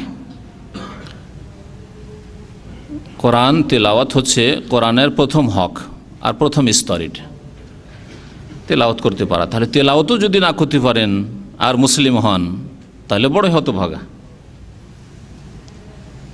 যার অন্তরে কোরআন নেই, কালবাইতুল খারিব, নবী সাল্লাল্লাহু আলাইহি ওয়াসাল্লাম বলেছেন, আল্লাযী লাইসা ফি জাওফিহি কোরআনুন, যার অন্তরে কোরআন নেই, কোরআন মুখস্থ নেই, কোরআন তেলাওয়াতও করতে পারে না, সেই ব্যক্তির অবস্থা হচ্ছে বিরান বাড়ির মতো, অনাবাদ ঘরের মতো। বিরান বাড়ি, যে বাড়িতে কোনো মানুষজন বাস করে না, সেখানে কে বাস করে? জিন শয়তান বাস করে। জিন শয়তান খালি জায়গা খুঁজে, বিল্ডিং তৈরি করে রেখে দেন, ঘর তৈরি করে রেখে দেন, 2-4-6 মাস 1 বছর থাকিয়েন না, দেখেন শয়তান বাস করবে। তো যেই কলবে, যে অন্তরে কোরআন নেই, কোরআন তেলাওয়াত পারে না, মুখস্থ নেই, কালবাইতুল খারিব, সেই ব্যক্তি হচ্ছে বিরান অনাবাদ বাড়ির মতো। শয়তান যে কোনো সময় তাকে পথভ্রষ্ট করতে পারে। কোরআনের তেলাওয়াত করলে প্রথম অক্ষরে, প্রতি অক্ষরে 1 নেকি, আর 1 নেকিকে আল্লাহ পাক রব্বুল 10 করেন। মান কারা হারফান মিন কিতাবিল্লাহি ফালাহু বিহি হাসানা ওয়াল হাসানাতু বিআশরি আমসালিহা, যেই ব্যক্তি কোরআনের 1টি অক্ষর পড়বে তাকে আল্লাহ 1 নেকি দিবেন, আর নেকি করলেই সেটা 10 গুণ হয়ে যায় কমপক্ষে। ওয়াল হাসানাতু বিআশরি আমসালিহা। লা আকুলু আলিফ লাম মিম হারফুন, নবী করিম সাল্লাল্লাহু আলাইহি ওয়াসাল্লাম বলছেন, আমি বলছি না যে আলিফ লাম মিম পড়লে তখন 1টি হরফ হইল, বল আলিফুন হারফুন ওয়া লামুন হারফুন ও মিমুন হারফুন, বরং আলিফ বললে 1 হরফ হয়, 10 নেকি হয়, লাম বললে আর 10 নেকি হয়, মিম বললে 10 নেকি হয়। আলিফ লাম মিম, আলিফ লাম রা পড়লেন মানে 30 নেকি বললেন আপনি। এটা হচ্ছে প্রথম হক কোরআনে কারীমে। আল্লাহ পাক শুধু কোরআন তেলাওয়াত করতে বলেননি। তারপরে দ্বিতীয় স্তর হচ্ছে কোরআনে কারীমের অর্থ বুঝা, ব্যাখ্যা তাফসির বুঝা। আল্লাহ পাক তার কথাও বলেননি, আফালা ইয়াফহামুন আল কোরআনে কথা বলেননি, কোরআনের অর্থ তারা বুঝে নাই বলেননি, আফালা ইয়াতাদাব্বারুন আল কোরআন বলেছেন। অর্থ বুঝলেন, অর্থ বুঝার পরে অনেক সময় আপনি কোরআনের অর্থ আরবি ভাষা, বিশেষ করে যাদের মাতৃভাষা অথবা যারা মাদ্রাসায় পড়েছেন কিন্তু বেআমল, ইসলামিক শিক্ষা নিয়েছেন আরবি বা আরবি ডিপার্টমেন্টে যারা MA PhD করে ইউনিভার্সিটিগুলিতে, তারা অনেকটা আরবি বুঝে, কারণ আরবি সাহিত্য তারা পড়ে, কিন্তু বেআমল, আমল নেই। এরকম আলেম সমাজ যারা অথবা যারা আরবি ল্যাঙ্গুয়েজ পড়েছে, মাতৃভাষা হোক অথবা মাতৃভাষা নাই হোক, আরবি অর্থ তো বুঝে কোরআনে কারিমের তেলাওয়াত করলে বা পড়লে, কিন্তু আমল নেই, তার অবস্থার কোনো উন্নতি নেই, তার ঈমান এবং আমলের ক্ষেত্রে কোনো উন্নতি দেখা যায় না, ভালো মানুষ নয় সে, ইবাদতের ক্ষেত্রে, আকীদার ক্ষেত্রে আর আখলাক চরিত্রের ক্ষেত্রে। তাহলে এইরকম অর্থ বুঝে লাভ নেই। সেদিন আল্লাহ পাক রব্বুল আলামিন শুধু অর্থ বুঝতে পারেন যে কোরআনের অর্থ বুঝো, তারপরেও কোরআনে কারিমের দ্বিতীয় হক হচ্ছে কোরআনের অর্থ বুঝা। অর্থ বুঝতে হবে, কারণ অর্থ না বুঝলে, প্রথম তেলাওয়াত না করতে পারলে, দ্বিতীয় অর্থ না বুঝলে তাদাব্বুর হবে না, গভীরভাবে চিন্তা করা হবে না। এ প্রথম দুটি ছাড়া কেউ যদি বলে আমি কোরআন নিয়ে গভীর চিন্তা করি, গবেষণা করি, গভীরভাবে কোরআনের আমি ভিতরে ঢোকার চেষ্টা করি, অর্থ বুঝে না, যুক্তিসঙ্গত? অযৌক্তিক কথা। কোরআন তেলাওয়াতই করতে পারে না, আমি গভীরভাবে কোরআন চর্চা করি, যুক্তিসঙ্গত? মিথ্যা কথা। তাহলে তৃতীয় স্তর হচ্ছে তাদাব্বুরে কোরআন, কোরআন নিয়ে গৌর ফিকির করা, যেটা উর্দু ভাষায় বলা হয়, আর বাংলা ভাষায় গভীরভাবে চিন্তা করা। আল্লাহ পাক রব্বুল আলামিন এই দিকে দাওয়াত দিয়েছেন মানব জাতিকে, আফালা ইয়াতাদাব্বারুন আল কোরআন, তারা কি কোরআনে কারীম নিয়ে গভীরভাবে চিন্তা করে না? গভীরভাবে চিন্তা করলে মানুষের অবস্থার পরিবর্তন ঘটে। অর্থ বুঝে অনেক সময় পরিবর্তন ঘটে না, তেলাওয়াত করে মন্ত্রের মতো তেলাওয়াত করে অনেক সময় কোরআন খতম করলো, কিন্তু কোনো পরিবর্তন নেই।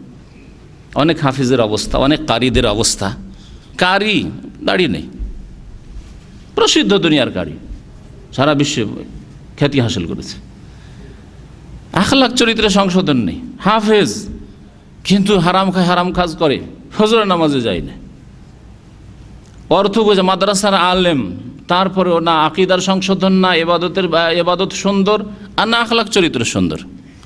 তাহলে অর্থ বুঝেও অনেক সময় মানুষের সংশোধন হয় না, কিন্তু কোরআন নিয়ে গভীর চিন্তা করলে, যেদিকে আল্লাহ আহ্বান করেছেন তাদাব্বুর বলে, আফালা ইয়াতাদাব্বারুনাল কোরআন, এতে মানুষের সংশোধন হয়। কেমনভাবে? গভীরভাবে চিন্তা করা।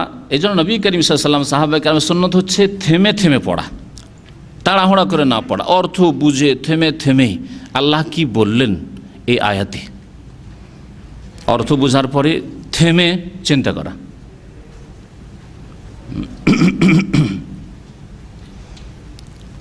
যেমন আল্লাহ পাক রব্বুল আলামিন বলছেন যালিকাল কিতাবুল লা রাইবা ফীহি, এটা তেলাওয়াত হইল। এই এমন একটি কিতাব যেই কিতাবে কোনো সন্দেহ নেই, এটা হচ্ছে তার অর্থ, সন্দেহ নেই, যেটা আল্লাহ পাক রব্বুল আলামিনের পক্ষ থেকে। এতে কোনো রকমের ভুল ভ্রান্তি নেই। মানুষের লেখা কিতাবে, মানুষের রচিত কিতাবে, গ্রন্থে ভুল ভ্রান্তি থাকতে পারে, ঘাটতি থাকতে পারে, অসম্পূর্ণ থাকতে পারে, সমস্যার সমাধান না হতে পারে পুরোপুরি, কিন্তু এতে সব কিছুই রয়েছে। গভীরভাবে চিন্তা করা হচ্ছে যে এই কিতাবে কোনো সন্দেহ নেই, সুতরাং এটি হচ্ছে আমার জীবন বিধান। জীবনের প্রতিটি ক্ষেত্রে আমি গাইড নেব, হেদায়েত নেব, আলো নেব, দিক নির্দেশনা নেব এই কোরআন থেকে। আমার ব্যক্তি জীবন হোক, আমার পারিবারিক জীবন হোক, আমার অর্থনীতি, ব্যবসা বাণিজ্য হোক, আমার রাজনীতি হোক, আমার সামাজিক কাজ হোক, আমার যে কোনো কাজ, কথা হোক না কেন, এমনকি একটা কদম ওঠানো হোক না কেন, এই আল কোরআনের আলোকে নেব, তাহলে আপনার জীবন এক কথা দিয়ে গড়ে উঠবে। লা রাইবা ফীহি, এই কিতাবে কোনো সন্দেহ নেই।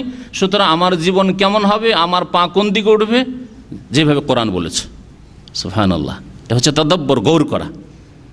হুদাল লিল মুত্তাকিন, এই কিতাব হেদায়াত দেবে, রাস্তা দেখাবে মুত্তাকিন কি, আল্লাহ ভীরুদেরকে, যারা সংযত পাপ মুক্ত হতে চায়।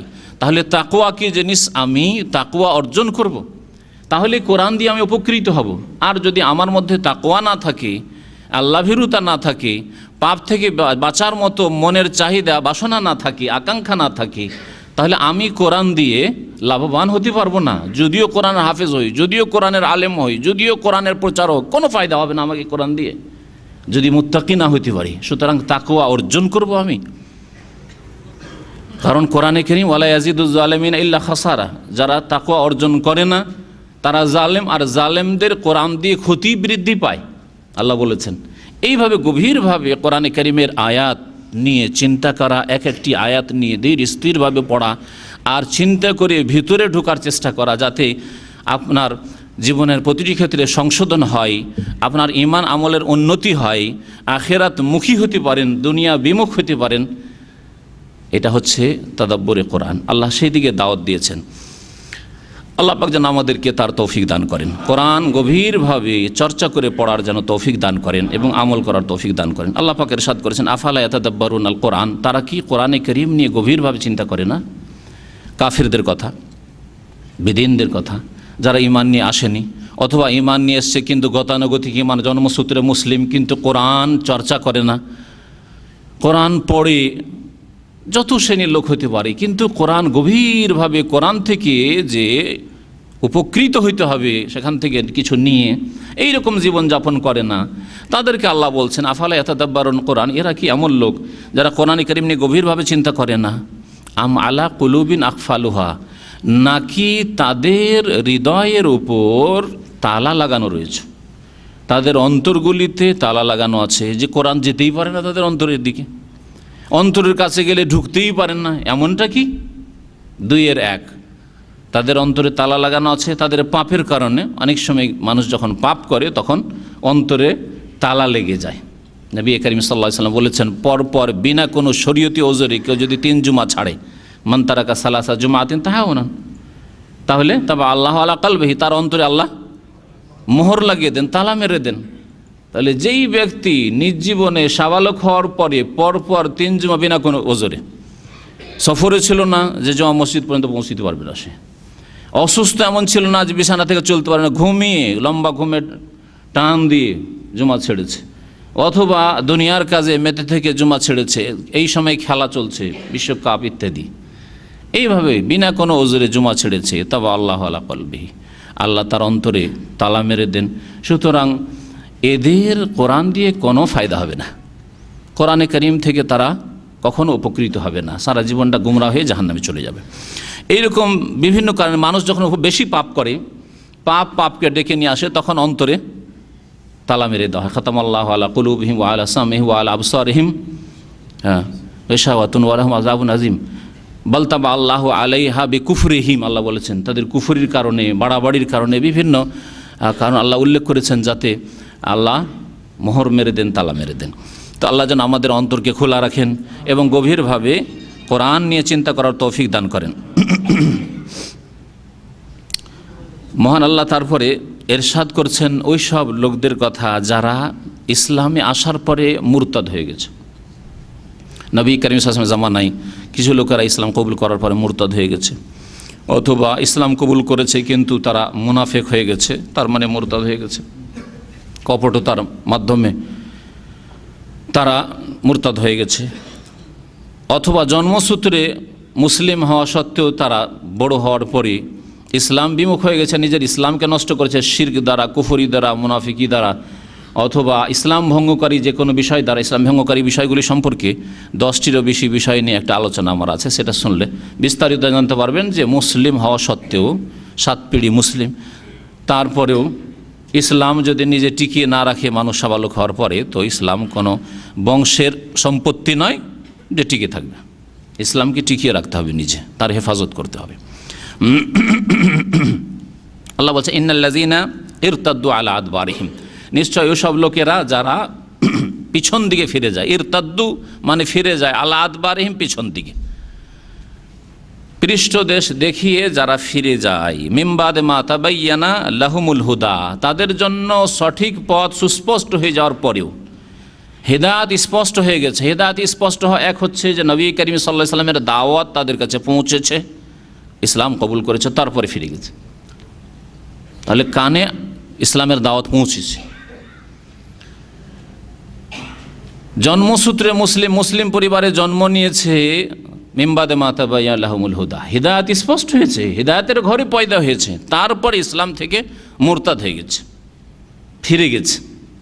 সারা জীবন বেনামাজি থেকে গেল, সারা জীবন পাপী থেকে গেল, সারা জীবনটা চলে গেল, দুনিয়ার জন্য কত কি চিন্তা করলো আর পরিশ্রম মেহনত করলো, কিন্তু কখনো তার চিন্তায় এই খেয়াল আসলো না যে আখেরাত বলে কিছু আছে আর সেই দিকে আমি যাচ্ছি, সুতরাং তার জন্য আমাকে প্রস্তুতি নিতে হবে, কিছু করার আছে, আমার করতে হবে, এই কথা চিন্তা আসলো না। সে কিন্তু মুসলিম নয়। আর এইরকম মুসলিম সমাজে অনেক মুসলিম আছে, 50-60 বছরের জীবন চলে গেল, দুনিয়ার নেতৃত্বের চিন্তা করেছে, পৌঁছিতে পারুক আর না পারুক, বড় লোক হওয়ার, ধনী হওয়ার চিন্তা করেছে, সে পারুক আর নাই পারুক, হ্যাঁ, শিক্ষিত হওয়ার চিন্তা করেছে, পারুক আর নাই পারুক, হ্যাঁ, নিরাপত্তার জন্য চেষ্টা করেছে, পারুক আর নাই পারুক নিরাপত্তা হাসিল করতে, এইভাবে মান সম্মানের চেষ্টা করেছে, পারুক আর নাই পারুক, দুনিয়ার ক্ষেত্রে সব কিছুই করেছে, মেহনত করেছে। কিন্তু তাকে যদি জিজ্ঞাসা করেন যে তোমার অন্তরে হাত রেখে বলো যে মওতের পরে কি হবে, এই বলে কোনোদিন চিন্তা করেছেন আপনি? আখেরাত বলে যা আছে তা সম্পর্কে কোনোদিন ভেবে দেখেছেন কি? বলে না, তা তো করিনি। কখনো সে মুসলিম নয়, নিঃসন্দেহ মুসলিম নয়।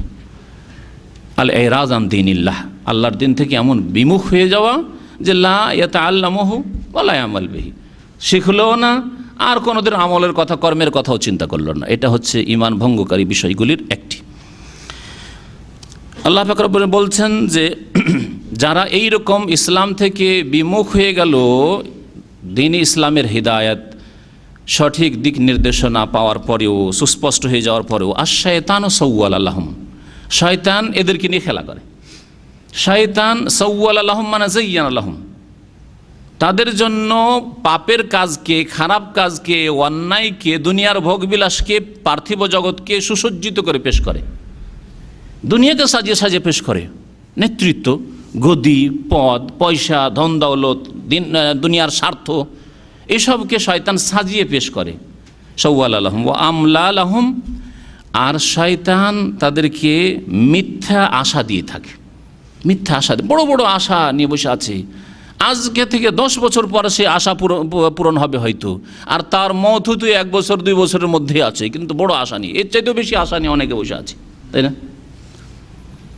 গ্রামে আছি, শহরে জমি কিনবো, বাড়ি করব, তারপরে সেখানে দোকানপাট করব, সেখানে ব্যবসা করব, সেখানে এই করব, আমি এখন চেয়ারম্যান আছি, কোনো একদিন আমি এমপি হব, মিনিস্টার হব, তারপরে এই হব, সেই হব, বড় বড় স্বপ্ন দেখে বসে আছে।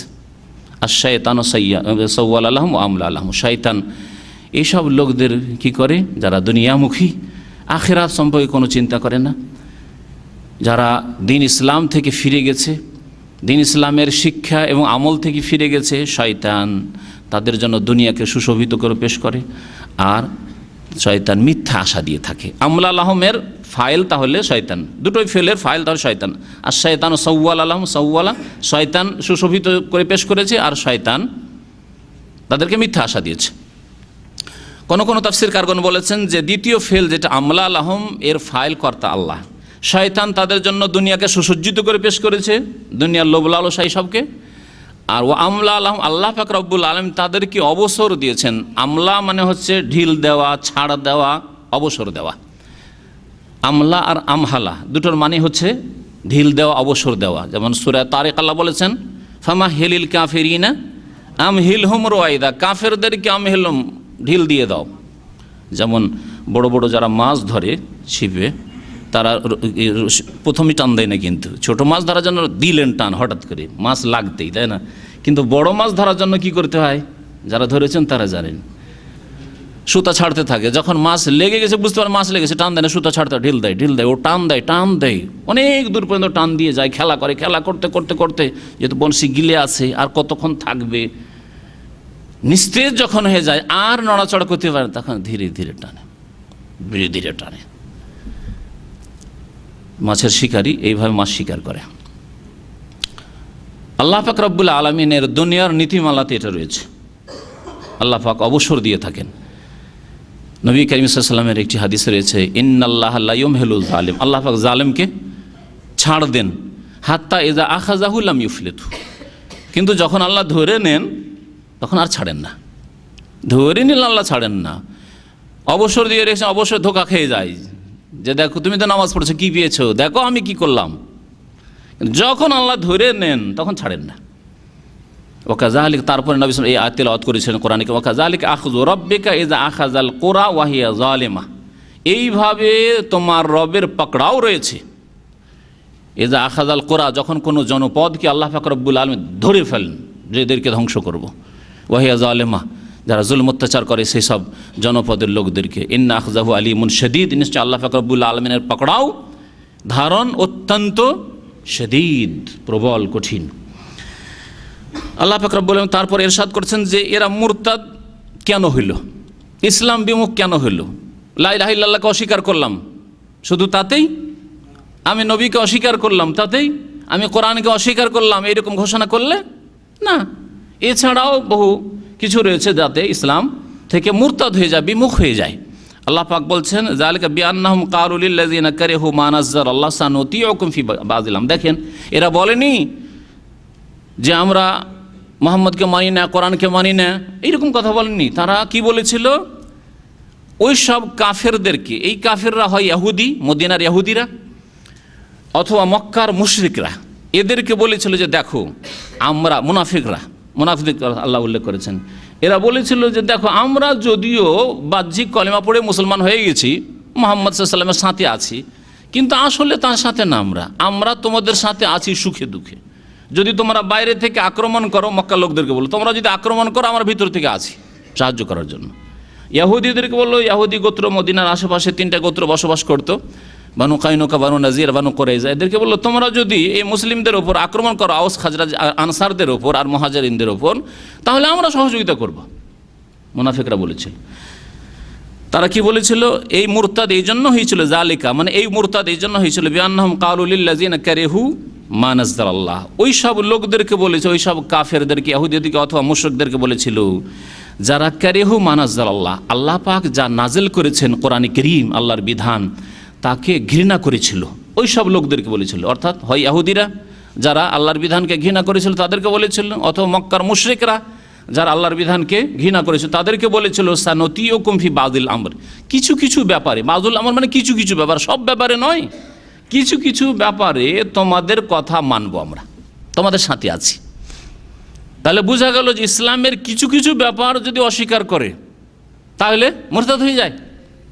নামাজ রোজা ঠিক আছে, ধর্ম এখানে সেকুলারিজম, ধর্ম মসজিদে ঠিক আছে, কিন্তু চোরের হাত কাটার কথা বলবে এটা চলবে না, জেনাকারীর শাস্তির কথা বলবে, দণ্ডবিধানের কথা বলবে, এগুলো বর্বরতা। সানুতিউকুম ফি বাযিল আমর, তাহলে ইহুদি নাসারাদেরকে আর কাফের মুশরিকদেরকে বললো যে তোমাদের সাথে কিছু কিছু ব্যাপারে আছি। আল্লাহ বলছেন যারা বলেছিল সানুতিউকুম ফি বাযিল আমর, কিছু কিছু ব্যাপারে তোমাদের কথা মানব, তোমাদের আনুগত্য করব, এই জন্য তারা মুরতাদ হয়েছিল। ওয়াল্লাহু ইয়ালামু ইসরারহুম, অথচ আল্লাহ পাক রব্বুল আলামিন তাদের মনের কথা, তাদের লুকায়িত কথা জানেন। সিররুন মানে লুকায়িত, এই জন্য দিনের নামাজকে সিররি নামাজ বলা হয়, মানে গোপনে গোপনে তেলাওয়াত করা হয়। রাতের নামাজকে জেহরি নামাজ বলা হয়। আল্লাহু ইয়ালামু ইসরারহুম, আল্লাহ পাক রব্বুল তাদের মনের কথা, লুকায়িত কথা আল্লাহ পাক জানেন। তারপরে আল্লাহ পাক ইরশাদ করছেন ওই অবস্থার কথা যখন মানুষের প্রত্যেকের মওত আসবে, আর মওত আসার সময় বিশেষ করে যারা গুনাহগার পাপিষ্ঠ এই মুসলিম উম্মতের, আর যারা কাফের, যারা মুশরিক, যারা মুনাফিক, যারা বেদিন, তাদেরকে যে শাসানি দিয়ে, ধমক দিয়ে তাদের চেহারাতে, মুখে মার দেন ফেরেশতারা, আযাবের ফেরেশতারা, আর তাদের পাছাতে পিটনি লাগান, এই অবস্থা আল্লাহ পাক রব্বুল আলামিন এই আয়াতে তুলে ধরেছেন বড় সংক্ষেপে। আরও 2টি আয়াত রয়েছে এই মর্মে। একটি আয়াত রয়েছে সূরা আনআমে আয়াত নম্বর 93, আর সূরায়ে আনফালে রয়েছে আয়াত নম্বর 50। এই সামনের আয়াতটি দেখা যায়, তারপর ওই 2টি আয়াত আমি শোনাচ্ছি সময় থাকলে। ফাকাইফা ইযা তাওয়াফাতহুমুল মালায়েকাতু, কি দশা হবে তাদের। আল্লাহ বলছেন ফাকাইফা, কি দশা হবে তাদের। ইযা তাওয়াফাতহুমুল মালায়েকাতু, যখন ফেরেশতাগণ তাদের জানগুলি কবজ করবেন, জানগুলি গ্রহণ করবেন, রূহ কবজ করার জন্য, আত্মাগুলি গ্রহণ করার জন্য ফেরেশতারা এসে গেছেন, আযাবের ফেরেশতা মালাকুল মউতের সাথে। কি করবেন তারা? ইয়াদরিবুনা উজুহাহুম ওয়া আদবারহুম, তাদের মুখমণ্ডলে, চেহারায় মার দেবেন, ও আদবারহুম, আর তাদের পাছায় মার দেবেন। আদবারহুম, দবরের বহুবচন হচ্ছে আদবার, আর ওয়াজহুনের বহুবচন হচ্ছে ওজু। তাদের মুখগুলিতে ফেরেশতারা মারবেন আর তাদের পাছায় মার দেবেন। আল্লাহ পাক রব্বুল আলামিন আর অন্য আয়াতে বলেছে ওয়ালাউ তারা, হে নবী তুমি যদি দেখতে, নবীকে সরাসরি সম্বোধন করা হয়েছে, আর আমাদের প্রত্যেককে সম্বোধন করা হয়েছে পরোক্ষভাবে। আল্লাহ বলছেন ওয়ালাউ তারা, তুমি যদি দেখতে, ইজ ইয়াতাওয়াফাল্লাযিনা কাফারু, যখন কাফেরদের জানগুলিকে ফেরেশতারা গ্রহণ করে, ইয়াযরিবুনা উজুহাহুম ওয়া আদবারহুম, তাদের মুখে মার লাগায় আর তাদের পাছায় মার লাগায়। আল্লাহ পাক বলেছেন, আয়াতটি সূরা আনফালের আয়াত। আর আরেকটি আয়াত রয়েছে, এখানে শুধু কাফেরদের কথা আল্লাহ বলে, জালেমদের কথা। আর জালেম হচ্ছে, এর আগে বলেছি কত প্রকারের জালেম, 3 প্রকারের জালেম। কাফের মুশরিক যারা ইসলামের বাইরেই, তারা জালেম।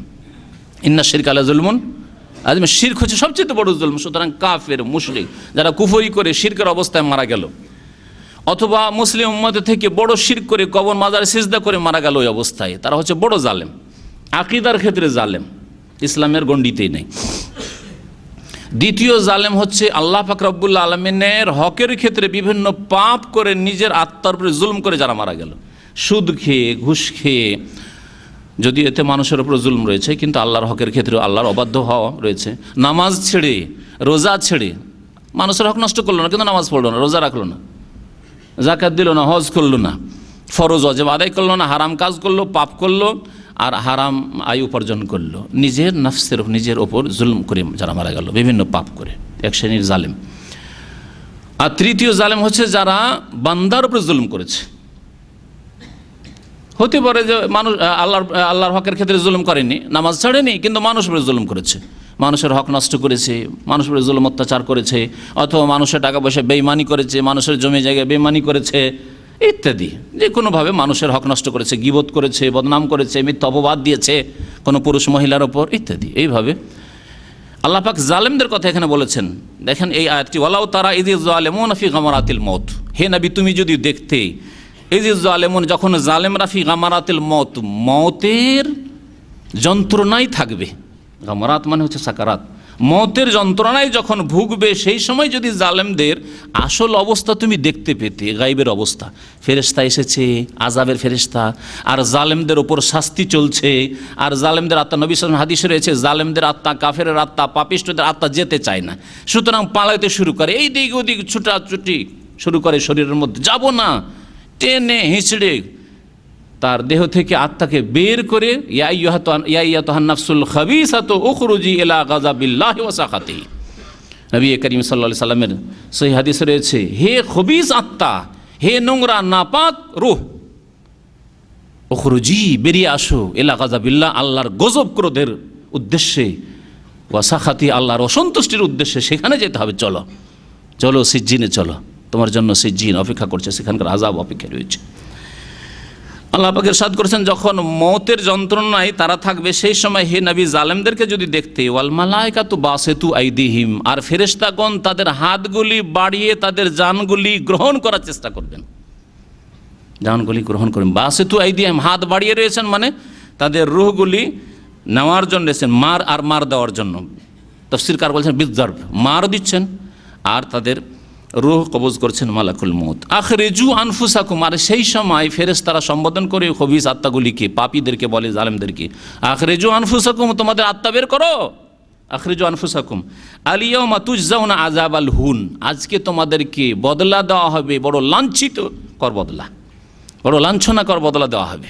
আযাবাল হুন, এমন শাস্তি দেওয়া হবে যেই শাস্তি বড় লাঞ্ছনাকর শাস্তি। বিমা কুনতুম তাকুলুনা আলাল্লাহি গায়রাল হক, কারণ তোমরা আল্লাহ সম্পর্কে হক কথা বলতে না, সত্য কথা বলতে না, ধর্মের নাম ইসলামের নামে শিরক কুফরির কথা বলেছ, ইসলামের নামে বিদাতি কথাবার্তা বলেছ, আর তৌহিদ আল্লাহর একত্র জায়গায় শিরক বলেছ, অথবা যারা বেদিন তাদেরকে ওইভাবে সম্বোধন করা হবে। কিন্তু মুসলিম সমাজের যারা জালেম, তারা যে না হক অন্যায় কাজ করেছে, গায়রাল হক, আল্লাহ বলেছেন গায়রাল হক, ইসলাম ছাড়া কুফরি হতে পারে, ইসলামের গণ্ডিতে থেকে পাপের কাজের প্রচার প্রসার ঘটিয়েছে, শিরক বিদাতের প্রচার প্রসার ঘটিয়েছে, তৌহিদ সুন্নাতের কথা বলেনি, নবী করিম সাল্লাল্লাহু আলাইহি ওয়াসাল্লামের নিখুঁত নির্ভেজাল রাস্তার কথা বলেনি। ওয়া কুনতুম আন আয়াতিহি তাস্তাকবিরুন, আর আল্লাহর আয়াত সম্পর্কে তোমাদের অন্তরে অহংকার ছিল। কোরআনের দলিল, নবী করিম সাল্লাল্লাহু আলাইহি ওয়াসাল্লাম হাদিসের দলিল পেশ করলে তোমরা উপেক্ষা করতে, মানুষের কথা পেশ করতে, অমুক কি বলেছেন, অমুক তরিকায় কি আছে, অমুক সাহেব কি বলেছেন এই আয়াত, এই মাসলা সম্পর্কে, এরকম কথা বলতে তোমরা কুনতুম আন আয়াতিহি তাস্তাকবিরুন।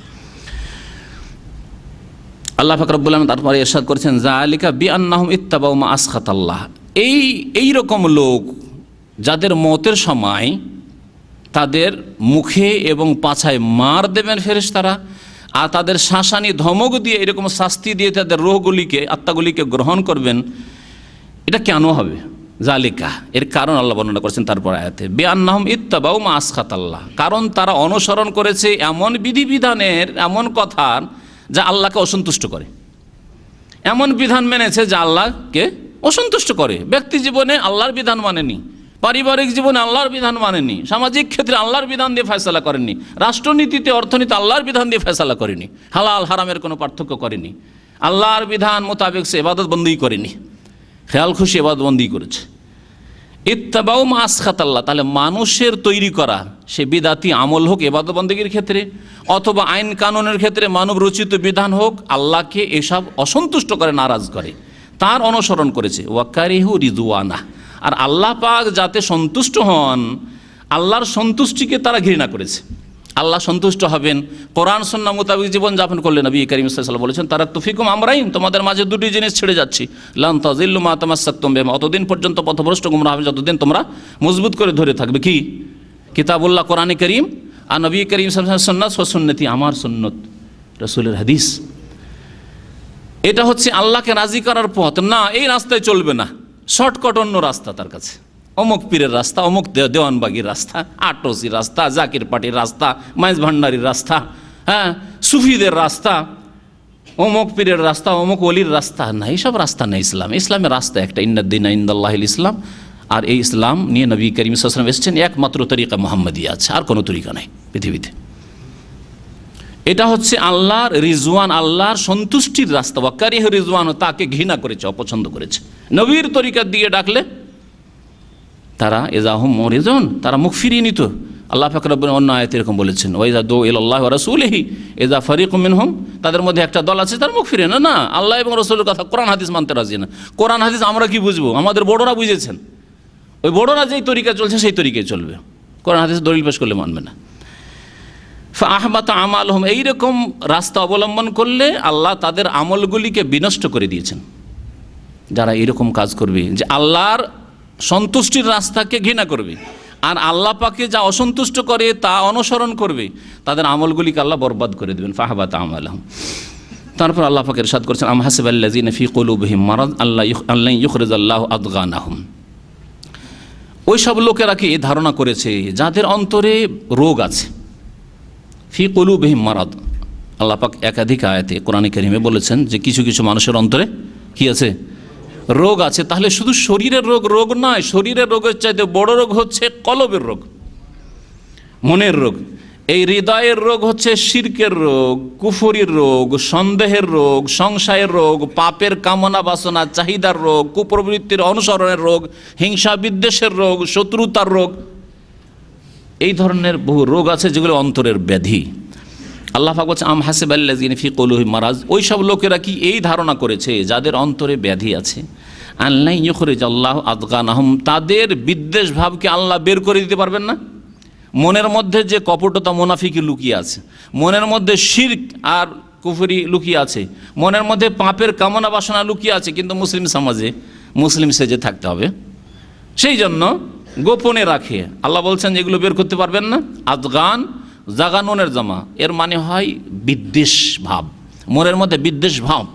আল্লাহর দিনকে পছন্দ করেন না, মানব রচিত বিধানকে পছন্দ করেন, খেয়াল খুশি চলাকে পছন্দ করেন, নামাজ পছন্দ করেন না, বেনামাজিদেরকে আর বেনামাজিদের সাথে উঠা বসাকে পছন্দ করেন। এইভাবে ইবাদত বন্দেগীর ক্ষেত্রে হোক আর সহি আকীদার ক্ষেত্রে হোক অথবা ভালো চরিত্রের ক্ষেত্রে হোক না, সেগুলি পছন্দ নয়, বরং এসবের বিপরীত যেগুলি আল্লাহকে অসন্তুষ্ট করে সেগুলি পছন্দ। তো আল্লাহ পাক বলছেন যে এই যে বিদ্বেষ ভাব অন্তরে তাদের ঢোকা আছে, আল্লাহ কি এগুলি বের করতে পারবেন না? এই ধারণা অবশ্যই বের করে দিতে পারবেন। ইচ্ছা করলে আল্লাহ এই গোপন তথ্য ফাঁস করে দেবেন, নবী সাল্লাল্লাহু আলাইহি ওয়াসাল্লামকে জানিয়ে দেবেন ওহীর মাধ্যমে যে এই লোকগুলির মধ্যে মুনাফিকি ঢোকা আছে, এই লোকগুলির মধ্যে পাপের কামনা বাসনা আছে, চাহিদা আছে। ওয়ালাউ নাশাউ, আল্লাহ বলছেন আমি যদি চাইতাম, লা আরাইনাকাহুম, তাহলে হে নবী মুহাম্মদ সাল্লাল্লাহু আলাইহি ওয়াসাল্লাম, তোমাকে আমি এইসব লোকগুলিকে চিনিয়ে দিতাম, দেখিয়ে দিতাম যে এটা মুনাফিক, এটা মুনাফিক, এটা মুনাফিক, এটা মুনাফিক, অন্তর মুনাফিক, এরা ইসলাম গ্রহণই করেনি, এরা সুযোগ পেলে তোমাকে মারবে। সুযোগ পেলে তোমার সাহাবীদের ক্ষতি করবে, সুযোগ পেলে ইসলামকে ধ্বংস করবে। ওয়ালাউ নাশাও, আমি আল্লাহ যদি চাইতাম, লা আরাইনা কাহুম, তাহলে অবশ্যই অবশ্যই হে নবী তোমাকে তাদেরকে চিনিয়ে দিতাম, দেখিয়ে দিতাম। ফালা আরাফতাহুম বিসীমাহুম, তবে তাদের কিছু লক্ষণ আছে। সীমা মানে হচ্ছে চিহ্ন, লক্ষণ, যা মানুষের মুখমণ্ডলে চেহারায় ফুটে উঠে।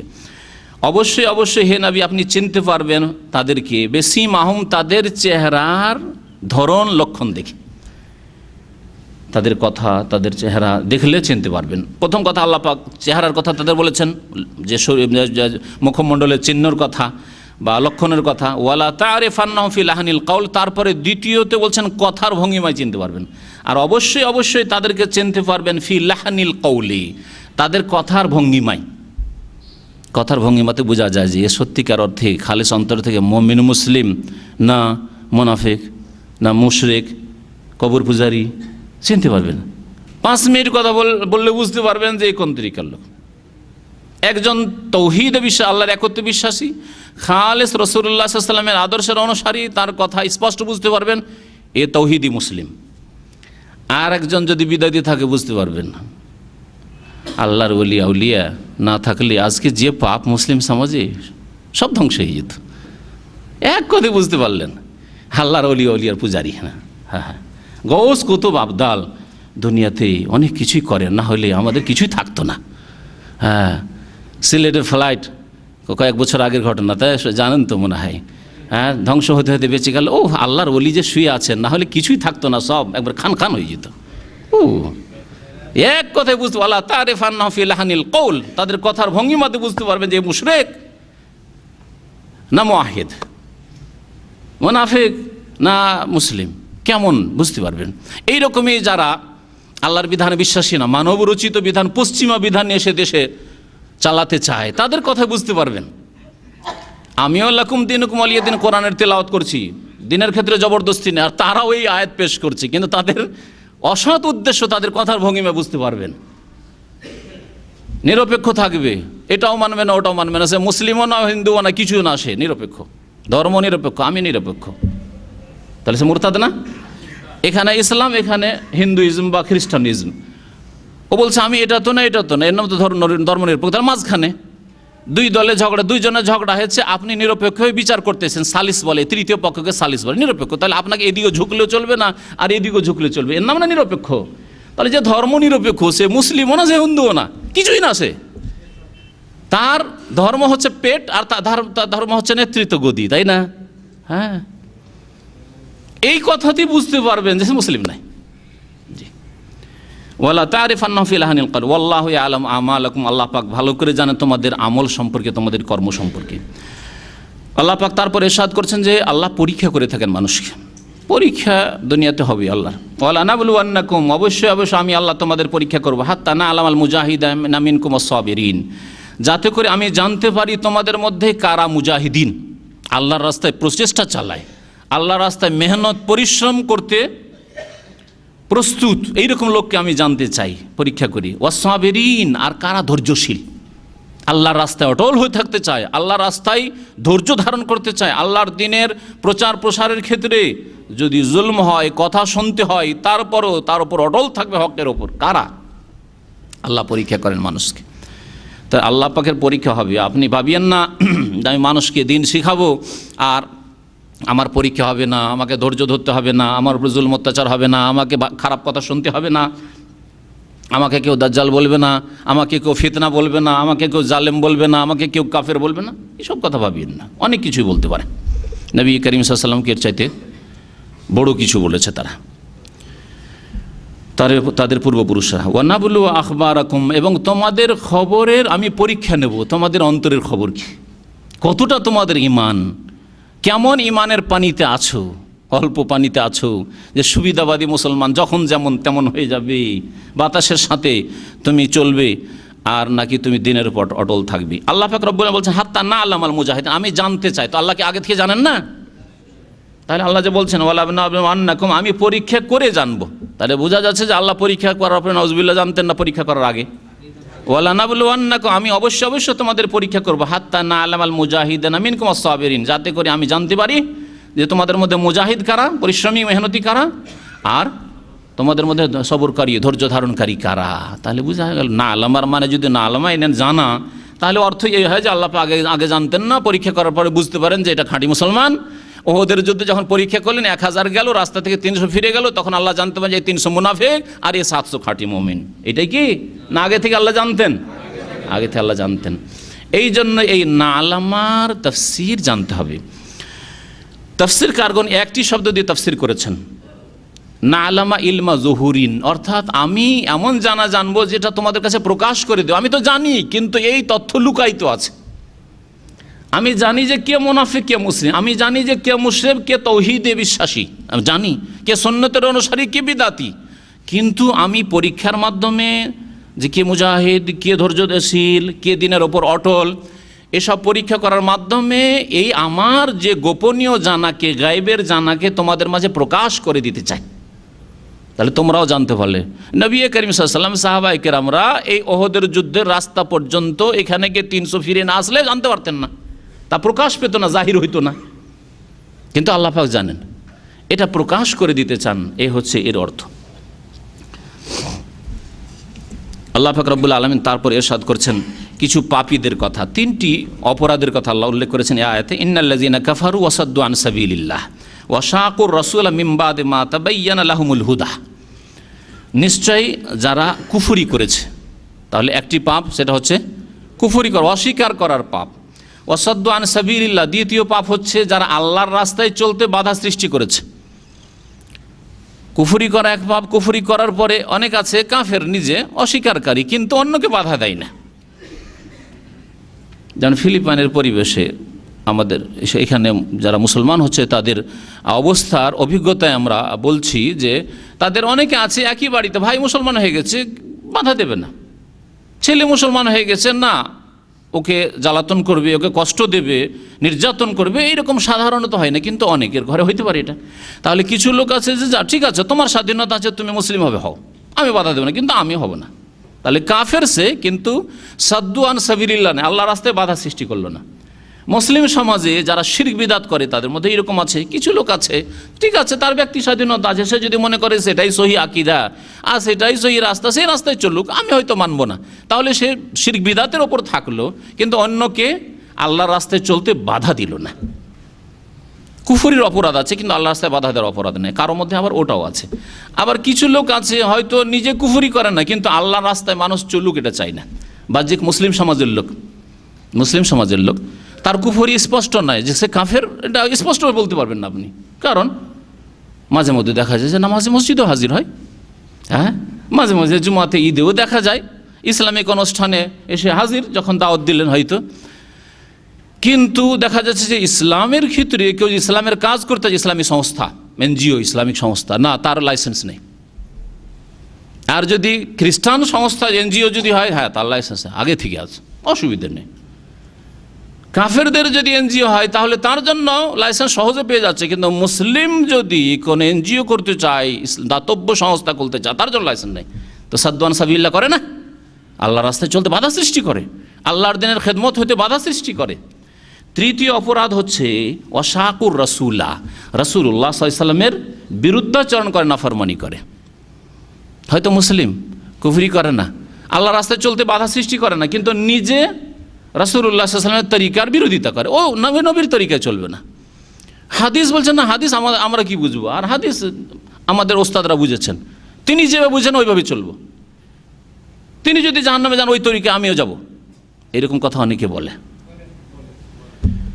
ওয়াশাকুর রাসূল, রাসূলুল্লাহ সাল্লাল্লাহু আলাইহি ওয়াসাল্লামের সহিহ হাদিস, সহিহ বুখারী খুলে দেখিয়ে দেন, সহিহ মুসলিম খুলে দেখিয়ে দেন, কুতুবুস সিত্তা খুলে দেখিয়ে দেন, যেগুলোকে আমাদের দেশের মানুষ সহিহ সিত্তা বলে, খুলে দেন, সহিহ হাদিস দেখান, তারপর না এটা মানবো না, কারণ আমাদের তরিকার খেলাফ। ওয়াশাকুর রাসূলা, রাসূলুল্লাহ সাল্লাল্লাহু আলাইহি ওয়াসাল্লামের বিরোধিতা করলো, মিন বাদি মা তাবায়্যানা লাহুমুল হুদা, হিদায়াত স্পষ্ট হয়ে যাওয়ার পরেও, মানে ইসলাম সম্পর্কে জানার সুযোগ পাওয়ার পরে, তাহলে জানাতে হবে। এখানে দাওয়াতের গুরুত্ব বেড়ে যায়, স্পষ্ট হয়। আপনি জানালেন, অনেকেই আছে ইসলাম সম্পর্কে জানে না, ইসলামের দণ্ডবিধান সম্পর্কে জানে না। যদি জানতো চোরের হাত কাটার দণ্ডবিধান, জেনার শাস্তি সম্পর্কে, আর কিসাস সম্পর্কে, আল্লাহ পাকের হিকমত, এবং আল্লাহ পাক রব্বুল বিধান কোরআনে কারিমে রয়েছে, রাসূলুল্লাহ সাল্লাল্লাহু আলাইহি ওয়াসাল্লাম হাদিসে রয়েছে, তাহলে হয়তো সে বিরোধিতা করতো না।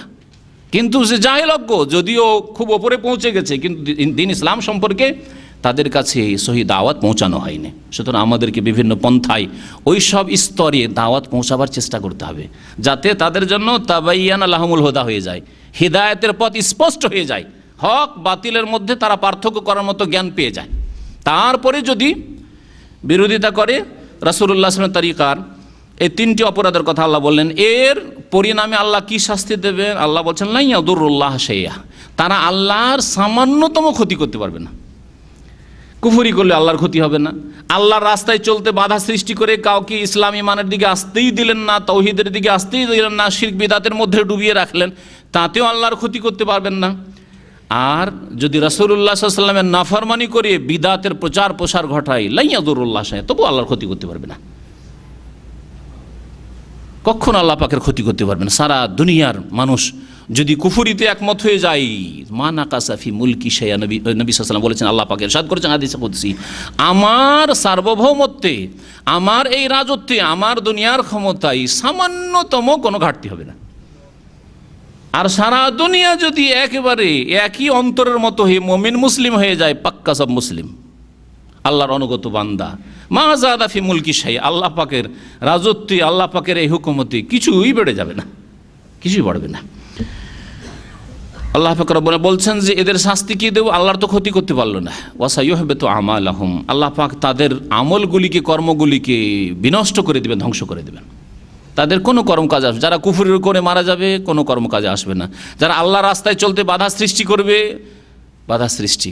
দেখেন এখানে আরেকটি কথা মনে পড়লো, বিনা দাড়িতে কেউ যদি গিয়ে এয়ারপোর্টে নামেন, কোনো তার চেক নাই, ওকে পেরেশান করবে না, পেরেশান করবেন না। একটা দাড়িওয়ালা লোক গেলে অনেক সময় অনেক শয়তান অফিসার আছে যারা পেরেশান করে, এই তোমার পাসপোর্টে দাড়ি নাই, তোমার এখন কেন দাড়ি, তোমার পাসপোর্টে ছোট ছিল এখন কেন বড়, কোথা থেকে তুমি দাড়ি রেখেছো, কখন থেকে রেখেছো, কেন রেখেছো, এই দাড়ি কোত্থেকে আসলে কোনো সন্ত্রাসীর কাছ থেকে শিখলো নাকি দাড়ি, সেটা জানা তাদের উদ্দেশ্য।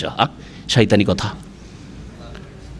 দাঁড়িয়ে রাখলে পেরেশান করার চেষ্টা করে, আর দাঁড়িয়ে রাখেন না অসুবিধা নেই। নামাজ পড়লে টুপি দেখলে পেরেশান করার চেষ্টা করে, আর নামাজ না পড়ে তাহলে কোনো অসুবিধা নেই, চলে যান। যদি এই রকম চরিত্র কারো থাকে তাহলে কি করলো? আল্লাহ রাস্তায় চলতে বাধা সৃষ্টি করলো। অনেক লোক আজকাল দাঁড়িয়ে রাখতে চাইছে, কিন্তু মন হচ্ছে দুর্বল ইমানের মন। এদেরও দোষ, বড় দোষ আছে, এদের ইমান খুব কমজোর, দুর্বল ইমান। দাড়ি তো রাখতে চায় কিন্তু মানুষকে ভয় করে। ওয়াল্লাহু আহাক্কু আন তাখশা, আল্লাহ পাক কোরআনে কারীমে বলছেন, আতাখশাউনান নাস, মানুষকে ভয় করো, ওয়াল্লাহু আহাক্কু আন তাখশা, আল্লাহকে ভয় করা উচিত। আসলে আল্লাহকে ভয় করা উচিত। যে ব্যক্তি আল্লাহকে ভয় করবে, লা ইয়াদুরুল্লাহ শাইআ, আল্লাহকে কেউ আল্লাহর ক্ষতি করতে পারবে না, আল্লাহর বান্দারও ক্ষতি করতে পারবে না, হয়রান করবে শয়তান, কিছুই করতে পারবে না। কিন্তু দুর্বল ইমানের মানুষদের, হাজার হাজার দুর্বল ইমানের মুসলিমদেরকে দাঁড়িয়ে রাখতে বাধা সৃষ্টি করছে না, করছে না? টাকনার উপরে সহি কাপড়, হারাম কাপড় পরবে না, টাকনার নিচে কাপড় পরতে বাধা সৃষ্টি করছে না, করছে না? আর এই টাকনার উপরে কাপড় পরলে বলবে যে এ কেন, ব্যাপারটা কি, টাকনার উপরে কেন কাপড়? কারণ এটা পুরনো যুগ থেকে ইংরেজদের, জালেমদের আমল থেকেই জানে ভারতে, তারা চিন্তা ইংরেজ বিরোধী আন্দোলন কারা করে? যাদের টাকনার উপরে কাপড় থাকে। এটা হচ্ছে 200-250 বছর আগের পুরাতন তাদের ইতিহাস, তারা ভালো করে জানে যে আমাদের বিরোধী কারা, যাদের টাকনার উপরে কাপড় থাকে। আর এটা তাদের পরম্পরা, তাদের ছাত্রগুলি, শিষ্যগুলি এখন শিখে রেখেছে। শুধু টাকনার উপরে কাপড় দেখলে সন্দেহ করবে, সন্দেহের নজরে দেখবে, ব্যাপারটা কি, টাকনার উপরে কেন প্যান্ট পরছে আবার টাকনার উপরে? হ্যাঁ, পায়জামার ক্ষেত্রে ওই জন্য অনেক সময় বালা মুসিবতে বাঁচতে পারবেন, যে প্যান্ট, এই জন্য প্যান্ট চাইতে পায়জামা ভালো, পাঞ্জাবি ভালো। পাঞ্জাবি পায়জামার সাথে টাকনার উপরে থাকলে অত মার্কা মারা হবেন না।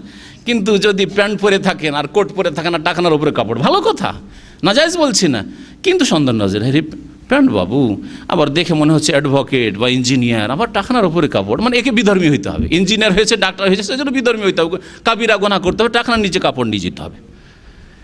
তাহলে এরা আল্লাহর রাস্তায় চলতে বাধা সৃষ্টি করলো। দুর্বল ইমানের লোকেরা মানুষকে ভয় করে, হারি কোথায় অফিসারে গিয়ে আটকে দিতে পারে এয়ারপোর্টে, কোথায় কি করতে পারে, হয়রানি করতে পারে, না ওসব ঝামেলা আমি না।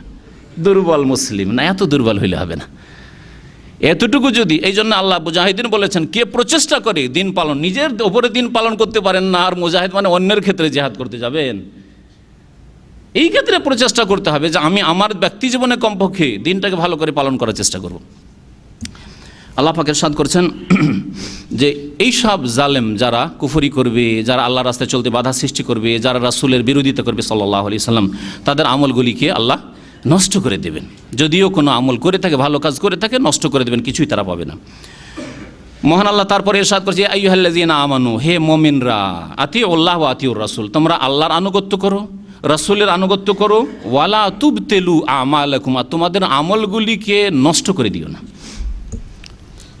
এই আয়াত সম্পর্কে চিন্তা করেন, তরজমা পড়লেন মানে তাফসীর তো মোটামুটি হয়ে গেল। আল্লাহর কথা মানো, রাসূলের কথা মানো, আর আমল নষ্ট করিও না। আমল নষ্ট কেমন করে হয় এখন গভীরভাবে চিন্তা করে যে আফালা ইয়াতাদাব্বারুন, কোরআন দিয়ে তাফসীর শুরু করেছে। কোরআন নিয়ে গভীরভাবে চিন্তা করতে হবে। যদি আল্লাহর আনুগত্য না করেন অথবা আল্লাহর আনুগত্য করলেন কিন্তু রাসূলের তরিকা মোতাবেক না চলেন, ওয়াতিউর রাসূল করলেন না, রাসূলের আনুগত্য করে রাসূলের তরিকা মোতাবেক আমল করলেন, নামাজ পড়লেন, আল্লাহর আনুগত্য তো করলেন, আল্লাহ বলছেন আকিমুস সালাহ, নামাজ কায়েম করো, কিন্তু রাসূলুল্লাহ সাল্লাল্লাহু আলাইহি ওয়াসাল্লাম বলছেন সাল্লু কামা রাআইতুমুনি ওয়াসাল্লি, আমার মতো নামাজ পড়ো, আমি যেমন নামাজ পড়েছি, আমি যেমন সালাত আদায় করেছি, আপনি তা করলেন না। জিকির ইবাদত, সুতরাং জিকির কেমন করতে হবে, যেমন রাসূলুল্লাহ সাল্লাল্লাহু আলাইহি ওয়াসাল্লাম করেছেন। এই হাকুর জিকির নয়, ইল্লাল্লাহ ইল্লাল্লাহ, আল্লাহর জিকির নয়, এসব জিকির না, এসব জিকির নবী সাল্লাল্লাহু আলাইহি ওয়াসাল্লাম করেননি আর করতেও বলেননি। জি হ্যাঁ, তাহলে যেই ব্যক্তি আল্লাহর কথা মানলো, উযকুরুল্লাহ, আল্লাহ বলেছেন উযকুরুল্লাহ যিকরান কাসীর, আকিমুস সালাহ, কিন্তু রাসূল সাল্লাল্লাহু আলাইহি ওয়াসাল্লামের আনুগত্য করলো না, মানে রাসূল সাল্লাল্লাহু আলাইহি ওয়াসাল্লামের তরিকার ইবাদত বন্দেগী করলো না, জীবনযাপন করলো না, সেই ব্যক্তি কি করলো, আমল নষ্ট করে দিল। সেই ব্যক্তি কি করলো, আমল নষ্ট করলো। আল্লাহর আনুগত্য না করলে কুফরি হয়, সুতরাং কি হয়ে যায়, আমল নষ্ট হয়ে যায়, কাফেরের আমল নষ্ট হয়ে যায়। আল্লাহকে মানলাম, রাসূলুল্লাহ সাল্লাল্লাহু আলাইহি ওয়াসাল্লাম রাসূল হিসেবে মানি এমনিতে, কিন্তু রাসূলুল্লাহ সাল্লাল্লাহু আলাইহি ওয়াসাল্লামের আদর্শ মোতাবেক একেবারে জানতে হবে, নামাজ পড়তে হবে। নুরানি বই দেখে নামাজ শিখেছি, ওটা চলবে না। নামাইতে দিয়ে শুরু করেছি, ইন্নী ওয়াজাহাতু যায় নামাজের দোয়া দিয়ে শুরু করেছি, ইক্তাদাতু বিহাযাল ইমাম ট্রিপল বিদাত, 3 বিদাত দিয়ে শুরু করেছি, এই নামাজ চলবে না, না এটা না ওটাও চলবে। যারা এইরকম করলো, রাসূলুল্লাহ সাল্লাল্লাহু আলাইহি ওয়াসাল্লাম আনুগত্য করলো না, বিদাতি তরিকায় নামাজ পড়লো, সালাম ফেরার পরে জিকির আজকার তাসবিহ না করে মোনাজাত ধরলো, বিদাতি তরিকা নামাজ পড়লো, নামাজ তো পড়লো কিন্তু বিদাতি তরিকা নামাজ পড়লো, আমলকে বাতিল করে দিল। ওয়ালা তুবতিলু আমালাকুম, আল্লাহ বলছেন রাসূলের তরিকা বাদ দিয়ে যদি চলো, ইবাদত বন্দেগী করো, তাহলে কি করবে, আমলকে নষ্ট করে দেবে। ওয়ালা তুবতিলু আমালাকুম, আমলকে নষ্ট করিও না। এটি হচ্ছে আয়াত। এর সমর্থনে হাদিস শুনেন, নবী সাল্লাল্লাহু আলাইহি ওয়াসাল্লাম বলেছেন মান আমিলা আমালান লাইসা আলাইহি আমরুনা ফাহুয়া রাদ্দুন, যে ব্যক্তি এমন কোন আমল করলো যেই আমল আমার তরিকায় নাই, আমল তো করলো, নামাজ পড়লো, রোজা রাখলো, তাহাজ্জুদ পড়লো, সালাতুদ দুহা পড়লো, আওয়াবিনের নামাজ পড়লো, কিন্তু আওয়াবিন আমি পড়লে ওই সালাতুদ দুহাকে আওয়াবিন মনে করি, আর বিদাতি যদি আওয়াবিন পড়ে তো মাগরিব এশার মাঝখানে পড়ে, বুঝলেন না? তাহলে আওয়াবিন পড়লো কিন্তু বিদাতি আওয়াবিন পড়লো, সুন্নতি আওয়াবিন পড়লো না, আমলকে বাতিল করলো, নষ্ট করলো। লাইসা আলাইহি আমরুনা, আমার তরিকায় সে আমল করলো না, ফাহুয়া রাদ্দুন, সে আমল কি হয়ে যাবে, মারদুদ, প্রত্যাখ্যাত হয়ে যাবে, আল্লাহ পাক রিজেক্ট করে দিবেন, কবুল করবেন না। আল্লাহ বললেন যে ওয়ালা তুবতিলু আমালাকুম, রাসূলের বিরোধিতা করে রাসূলের তরিকা মানলেন না, আমল নষ্ট করিও না। আর নবী সাল্লাল্লাহু আলাইহি ওয়াসাল্লাম বললেন যে ফাহুয়া রাদ্দুন, আমল মারদুদ, প্রত্যাখ্যাত হয়ে যাবে যদি নবীর তরিকা আমল না করো। এই হচ্ছে এই আয়াতের তাফসীর।